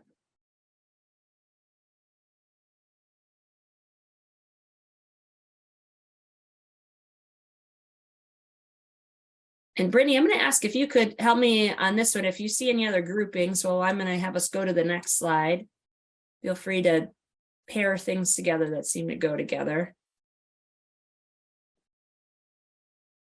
And also, I'm going to have, actually, Brittany, if you would also change over for us, if you would make these yellow, the Post-it notes on this one, that would be great. And then when we go to this next one, I'm going to ask you the same question. When you go to this, if you could stick with orange for your Post-it notes, that would be great, because we're going to do some coding in a moment. So now we got a chance to think about what kind of things in our work life cause us feeling drained. I want to do the opposite. What things at work, again, individual level, team level, system level, leave you feeling resilient or filled up? Laughing with students. Yeah, students in general. Look at all these shout outs to students. Seeing students find their passion.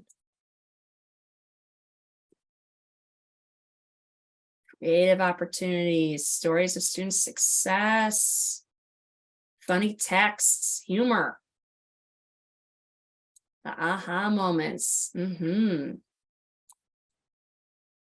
supportive colleagues, laugh.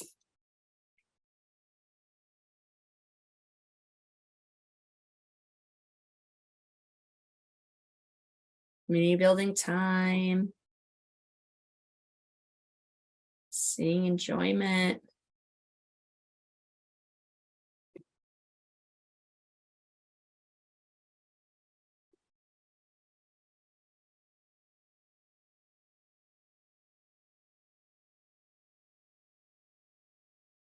Surprise lunches, those sound great.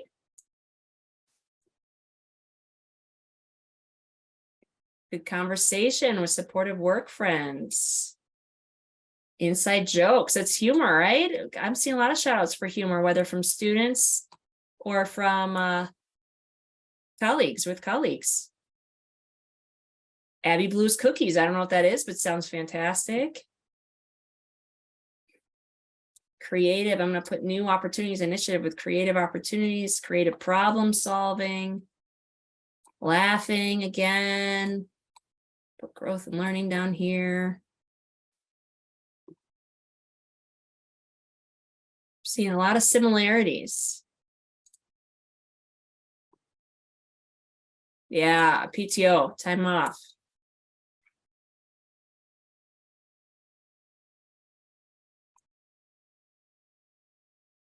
Spring break coming up.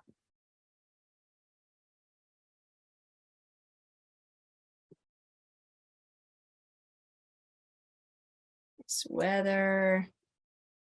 Thank you all for moving some of these things around for me. Spirit Week. Okay, we got a good list going. Love it. I'm going to have us go back here in a moment and look at our other list. Professional opportunities, we'll put those. Growth and learning. Oh, Laces Day. Shout out to Laces. So if you have another, feel free to pop them on there. Brittany, I'm going to ask for your support coming back over to that one.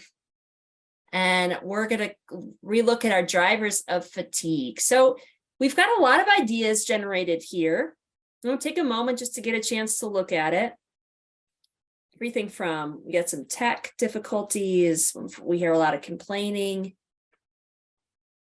When money saving measures aren't helpful and add more stress, lack of focus, behavioral problems or issues, lack of admin support, micromanaging, taking up our prep time, especially with surprises. Physical illness, personality conflicts, not getting compensated enough, students complaining with each other, teachers having a different vision than admin, just time in general, not enough time to do all the things we're expected, which connects with unrealistic expectations as well. Having to change things due to standardized testing, and caring more perhaps about a student's success than the student, at least what they perceive. And just people being stressed out. That's what I'm going to interpret, people being people. We bring all sorts of stuff with us to all of our spaces, our own personal experiences, our trauma history, all of these things, our personal biases, conscious and unconscious, those make for some messy human interactions and can certainly be causes of stress and fatigue, and perhaps even more than that at times. So I want you to just take a look. And I'd love to have a few folks unmute, let's say maybe 4 individuals total, and tell me, just pick out anyone that you'd like and share with the group if you feel like this is something you have control over in the next 2 weeks? Do you feel you have control over this item in the next 2 weeks? Is anyone willing to unmute and get us started?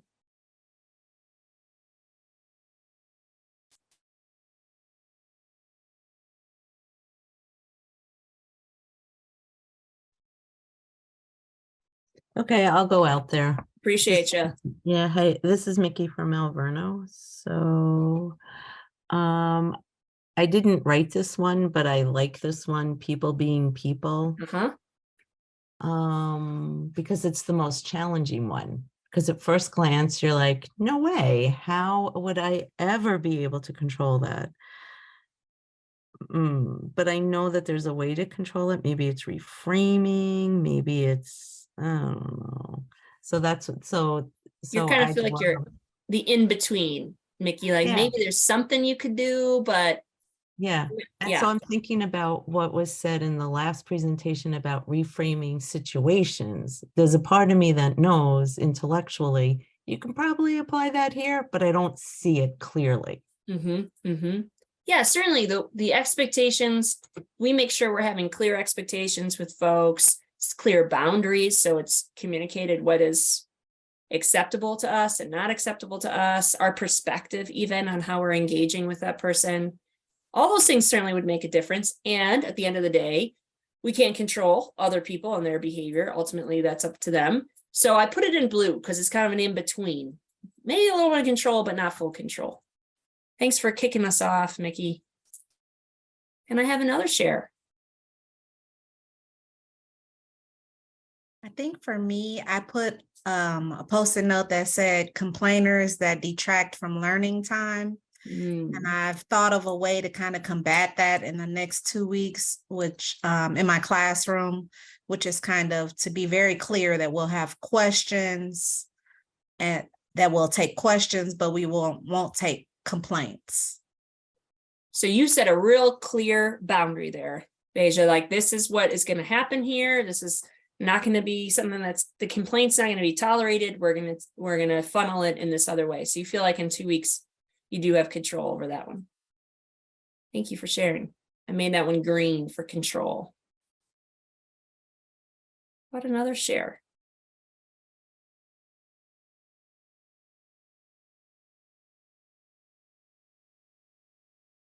Let's take one more.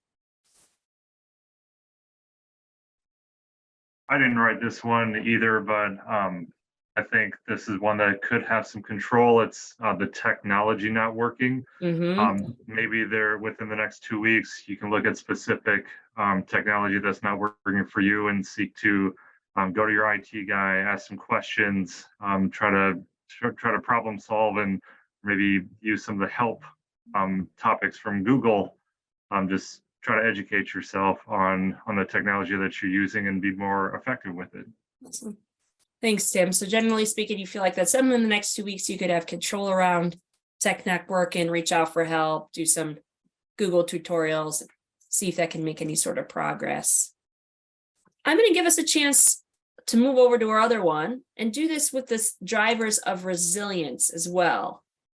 So here we had a lot around students, which is just not surprising and so rewarding to hear that is at the forefront for us, things that fill us up, everything from getting to see them being successful, seeing them tap into their own passion, seeing those aha moments, having jokes and good humor with our students, just time with our students.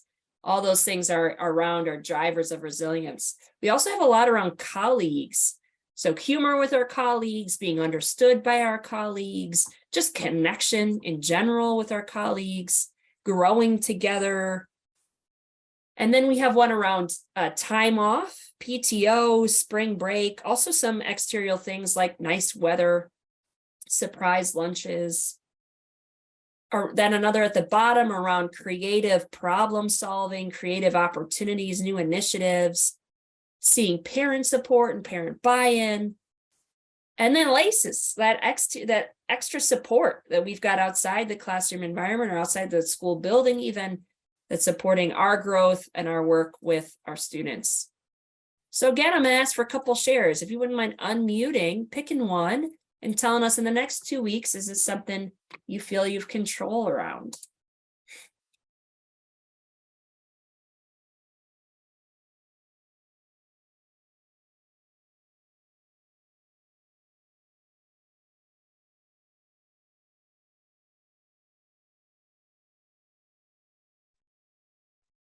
I can go. So I didn't rate these, and I guess maybe I don't actually have control around them, but spring break and nice weather are two things that like super looking forward to. I'm going on a cruise, so hopefully it's super nice weather on nice. over spring break. And so that's definitely something that like is filling me up. And every time I get an email, I'm like, okay, like, so. I'm feeling like, Terry, almost like a blue, like maybe because you're being real intentional about how you're using these two opportunities. So there's a little bit of control, making sure you can maximize it, get the most out of it. And at the end of the day, you can't control the weather. I wish we could, right? That would be awesome. And your schedule, you may not have complete control over getting that break. It's kind of embedded in there. So I put it in the blue. Does that work, Terry? Yeah, I mean, I can't control the weather or when spring break is, but knowing that like they're so close, that's reachable, and you know, the nice days that we've had and using that nice weather to the advantage when we do have it is super beneficial for me. Yeah. Thanks for sharing. Who else? Oh, can I share two? Please. I wanted to share the one that says good conversations with supportive friends. I think anything surrounding having conversations and just taking advantage of like the little things. Sometimes when we get fatigued, we go on mute and we just stop talking or stop really responding. And so anytime we can engage in a good conversation, whether it's like for me, I'll try to hit the gym with my sister who's also in education. If I can time it where I'm there when she's there, we can have a good conversation and, you know, some laughter. Or, you know, at work, I'll try to hit spaces where people are, whether they're resting or using the copier, just to say something good, you know, or to evoke something, you know, point to something that's happening good. So that's always helpful. And the other thing I wanted was, one of them says being understood by colleagues. I just wanted to highlight that it's so much easier to seek to understand in the process of reframing, because it's difficult to know that you're being understood if you're seeking that prior to seeking understanding. Because if you seek understanding, like for me, then I can reframe. Once I understand what someone is needing or someone is trying to communicate, then I can reframe, and it precedes me being understood. So just want to say that. So is it Lois? Am I getting your name correct? Yes. Lois, would you say that's something then you feel you do have control around being understood by colleagues based off of that reframe, or is it kind of in the middle? Like you could do some to help support it, but you can't I control could do it. some, but I can't control it. All right. I'm going to put you there in a blue. And would you say green for good conversation? Yes. Supportive based off of your kind of reaching out, checking in with folks. Excellent. Thank you, Lois. Two super helpful shares. As you could see, right, there's more on our list. We could spend more time coding, but really the objective behind this activity is manyfold, really. One is, as you look at the lists, I want you to think to yourself, if you had gone through and kind of coded them for yourself, where do you have control? Where don't you have control? Then to think about how much time do you think you use in your average work week, for example, focusing on, stressing over things that are outside your control. So let's say we had a lot of blues or some reds on there, which would have been outside our control. Blue being kind of sort of in the middle. Think to yourself, well, how much time do I spend focusing on these things that are outside our control? And it can be helpful to think about what's your baseline and then think about what's your preferred percentage. So if right now, let's say your percentage, your average work week, you're spending like 20% of your time focusing on things that are ultimately outside your control, what would be a healthy percentage for you? What would feel like validation? What would feel like an opportunity to explore something that you could unpack and look at where you could find levels of control, but wouldn't feel like so much that you're kind of just running in a wheel over and over again. They're not seeing any sort of progress. Maybe it's 10%, maybe it's 15, maybe it's 5%. And it can be helpful to take this activity and explore that gap that you may have between where you're at now and where you want to be. And think of how do you catch yourself as you start to reach that healthy percentage and stop yourself there, redirect your energy back into things that you do have control around. Because while focusing on things outside our control for a period of time can, as I mentioned, be affirming, validating, important to the process, once we've reached what feels like a healthy cap, anything beyond that is just contributing to our sense of fatigue. And it's not, unfortunately, in the end of the day, that thing that we're stressing over, because it's outside our control, it's not going anywhere. It's still there, even though we've put tons of energy and time into it. So this can be one, as you think about your day-to-day, helping you think about your locus of control and shifting your perspective, shifting how much time, energy, conversation you put towards these things that are ultimately outside your control. If you were to get to do this with colleagues, we also facilitate this with groups, with teams, or even buildings and districts. They also then look at, as a team, how much time are we spending talking about these things outside our control, and what's our healthy percentage? How can we indicate to each other we kind of reached that healthy percentage, we need to shift our attention to something else? And we also ask teams to think about, of all the things they generated, where do they look to leaders to have some level of control? And in the next 1 to 2 years, usually it's a bigger time frame. And then we ask for leaders to take these items back and respond in one of 3 ways. Of all the things that staff look to them to have some level of control, which are the items that, yes, they feel they've got some control around, they're ready to do something about, here's some ideas they have or ways they want to partner with staff to think of how to tackle that item. Or here are the items that they just need some more information about. They're not really sure what exactly staff mean. And then a third category, there are things going to be on this list that ultimately they feel like they don't have control to change in the next 1 to 2 years, and to just be transparent with staff that that's where they're at. And maybe there's things that they could do in the interim to help minimize the amount of fatigue this item is causing, but they ultimately aren't going to be able to get rid of it altogether. So another way that you can explore using this activity with a team or building approach, and even if you're not quite there yet, just another way to continue to explore and play with this a bit in your own personal lives, can be a big driver of resilience, is to, again, focus on that locus of control and figure out how much time and energy you want to put towards things that you do have control around. So this is the middle chunk of our toolkit. I'm going to turn it back over to Brittany, and Brittany's going to look at what is our third and final chunk within the toolkit. And Brittany, I'll pull up that slide here in just a moment. All right. So the third chunk, as Emily mentioned earlier in our day, focuses on the individual wellness practices. So sections 8 through 11, just hitting on, so breaking it down for you. Section 8 looks at the mind.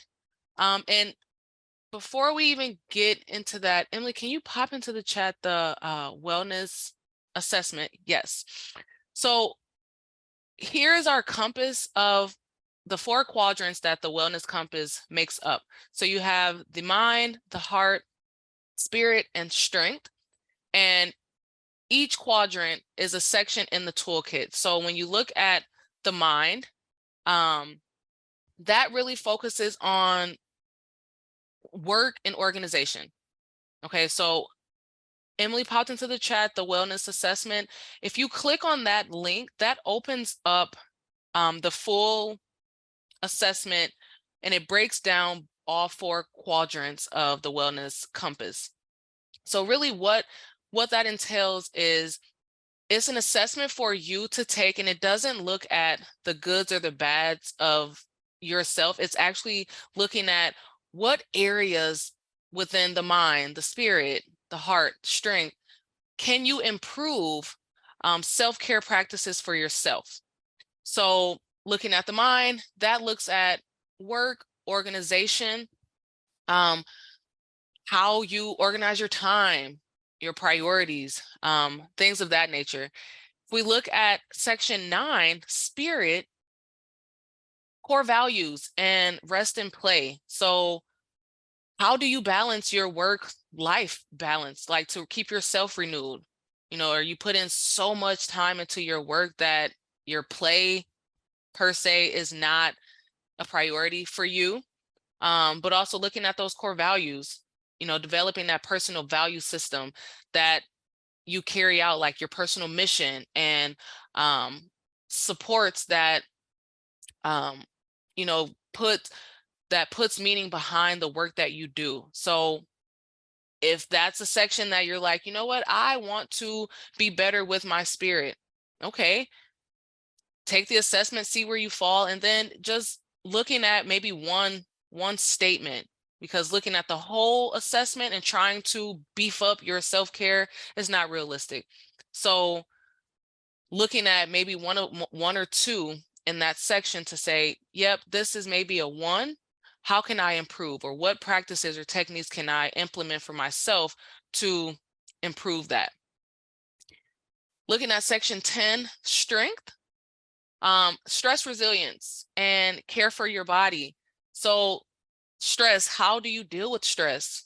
Okay, looking at not so much that toxic stress, you know, dealing with oppression or anything like that, but just stressors, you know, maybe dealing with a circumstance with a colleague, or a student maybe in a difficult time, and that might be weighing on you because you're trying to figure out ways to help the best way to support and help the student, as well as looking at care for your body. So building healthy habits around your physical well-being.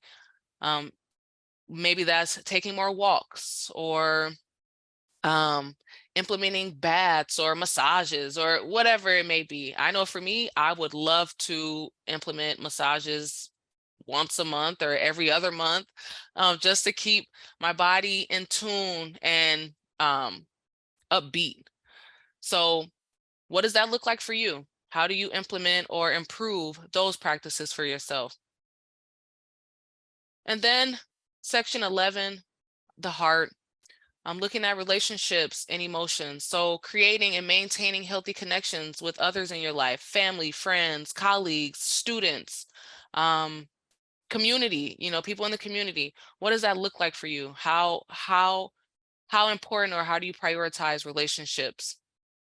And then emotions, expressing your emotions and also receiving others' emotions in a healthy way. So tying in everything that we've covered today, what does it look like for yourself to be compassionate to in a healthy way? You know, because if you're compassionate to yourself, then you're able to carry out that compassion to others, but you have to start with yourself.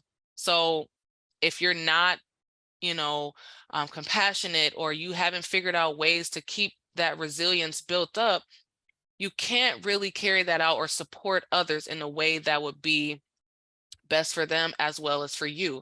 So just doing those checks, those self-checks, what do you need to keep yourself top tier? And you may not be 100%, but what does 90% look like?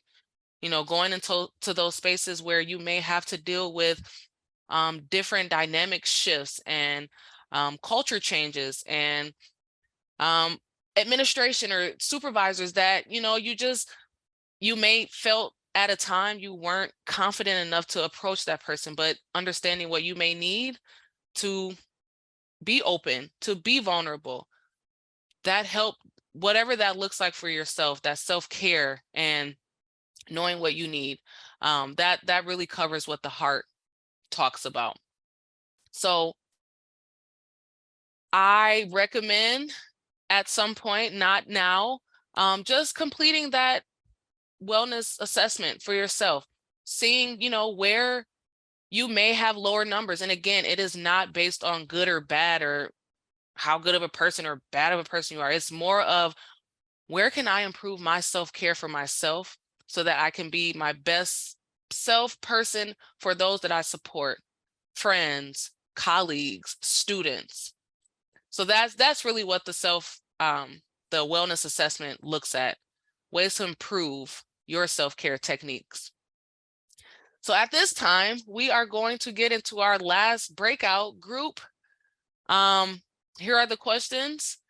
And as you're in your breakout, we'll keep that same Jamboard going. There are, I believe, three or four questions, three questions that as you're in your breakout, you can just put your reflections, your thoughts into that Jamboard based on the questions. So we will get you back into your Jamboards. We have about 10 minutes in our breakouts, just to give you time to reflect on these questions, answer these questions, have great conversations with your group. So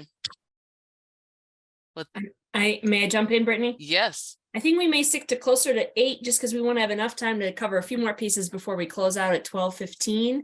I did pop in on the link to the Jamboard in the chat. There are 3 questions. Each one has its own slide. Feel free to answer all 3 or just stick to one, however you want to approach it with your group. As you are comfortable and interested, feel free to pop your answers onto one of those slides too, just so we get a chance to see other people's responses from groups we didn't get a chance to be in. And with that, Ronette, anything logistic wise that'd be good to say before we put folks into breakouts?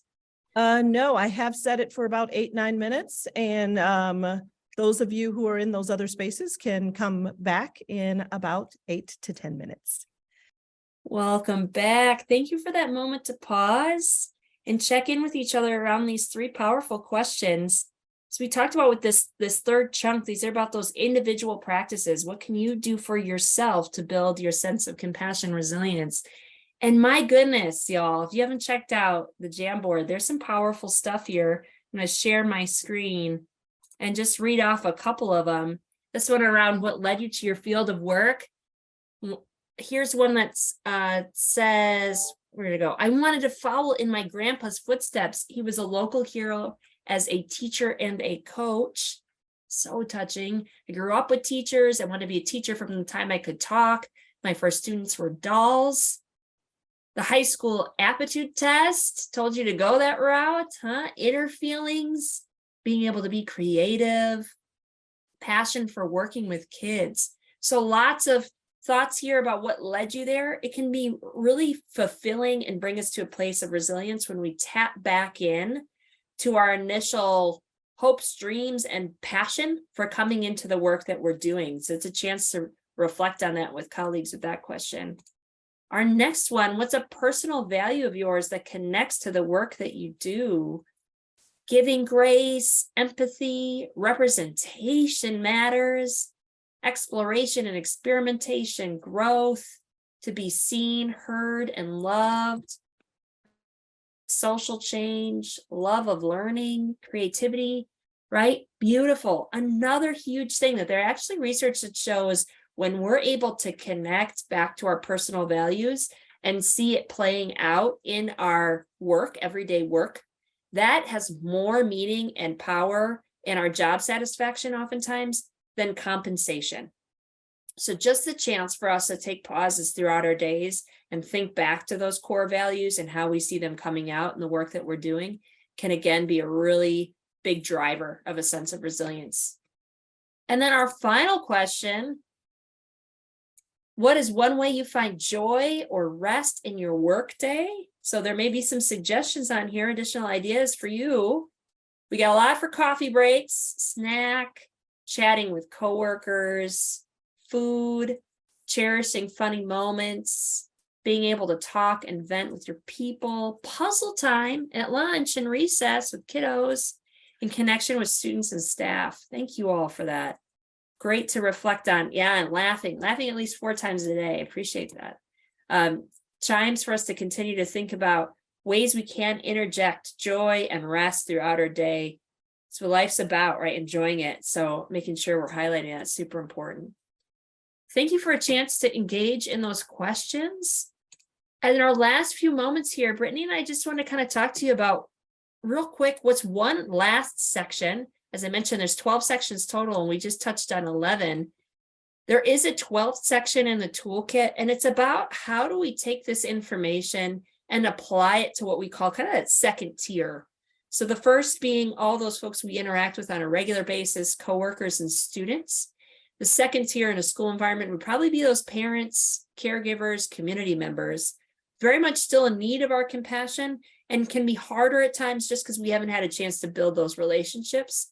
So 12 is all about activities, how to continue to build those muscles and exemplify this, excuse me, compassionate sense for others outside of our regular work environment. If any of this material was really intriguing to you, you're like, okay, I'm interested in Compassion Resilience Toolkit. I want to learn more. So we mentioned it's free. It's accessible online. Hopefully you've gotten a chance to poke around. You can use it however you would like, in whatever fashion you would like, and don't have to feel like you need to come back for additional training or approval or support from the Rogers team. If you are in a place where you're like, hey, I'd like some more training on how to use this toolkit, what it entails, and how I implement it with my fellow staff members, we do have 2 opportunities coming up. Both are training of facilitators. Both are going to be 12 hours of content total, but they're broken into 4 3-hour chunks of time. One of the opportunities is offered through the Department of Public Instruction. We'll get a link into chat for how to find the flyer and register for that opportunity. That would be free, and it's highly encouraged you come with a team. So hopefully there's other folks at your district that are also interested or have already been trained in the toolkit and you want to join that team. We have that coming up here in April. Part 1, April 19th and 20th from 9 to noon. And then part 2 would be May 17th and 18th. If that doesn't work for you and you're looking for something more later spring, early summer, we do have an open enrollment opportunity that's offered through Rogers. Part 1 would be in late May, part 2 in late June from 12:30 to 3:30 Central Time. We do have a small fee associated with attending that opportunity. It's $800 for a team of 5. So 5 folks get to go for all 12 hours of content for that $800. If you're really interested, that's what works for you, and you don't have that amount of money available, just reach out to us and let us know. We're happy to work with folks in their individual budgets. We also have 2 other opportunities to connect with us. One is a connection hour. This is going to be an hour, and we're going to do it quarterly. We're actually having our first one that starts here just in a few days next week on the 9th of March. And we're going to dig into some of the content. And ideally, folks that are coming into the space are trained in the toolkit, have had some sort of formal training around it, but it's not required. If you just want to come and learn some more about some implementation tips and some other content pieces, feel free to jump on. It's free. Again, we'll pop in a chat a link to register for that. And then there's also an open office hours we're offering on a monthly basis. It's an hour, it's unstructured. It's really just a chance for anybody to jump in with any sort of questions that you may have about anything in regards to compassion resilience. And we'll have one or a couple members of our team hosting that, ready to answer any sort of questions that come up for you. With that, we do have about a minute left. I'm going to pause and see, are there any questions that the group has right now that you'd like to ask of Brittany and I? And we'll get those links into chat too for those opportunities.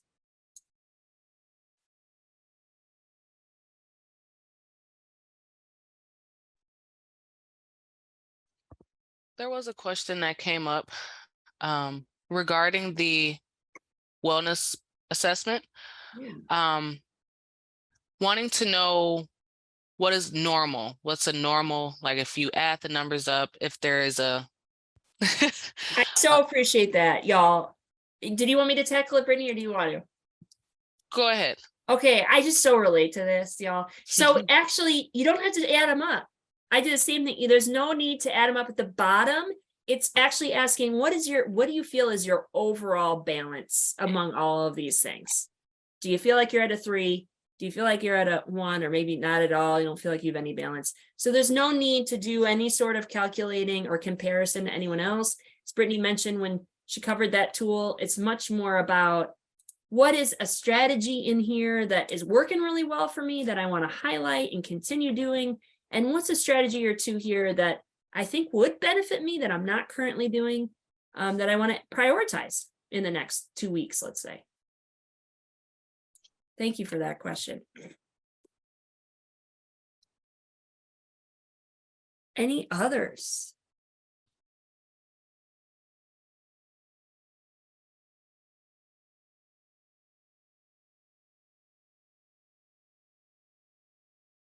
Well, in chat are those 2 additional training opportunities if you're interested, including a link to sign up for the office hours and the connection hour if you're interested.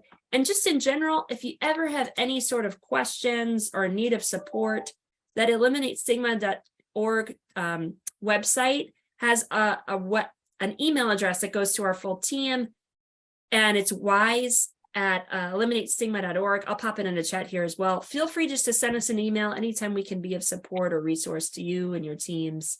And Brittany and I just want to thank you so much for the work that you do to support our students and your colleagues. We very much appreciate you and very much appreciate the last 2 hours of your time.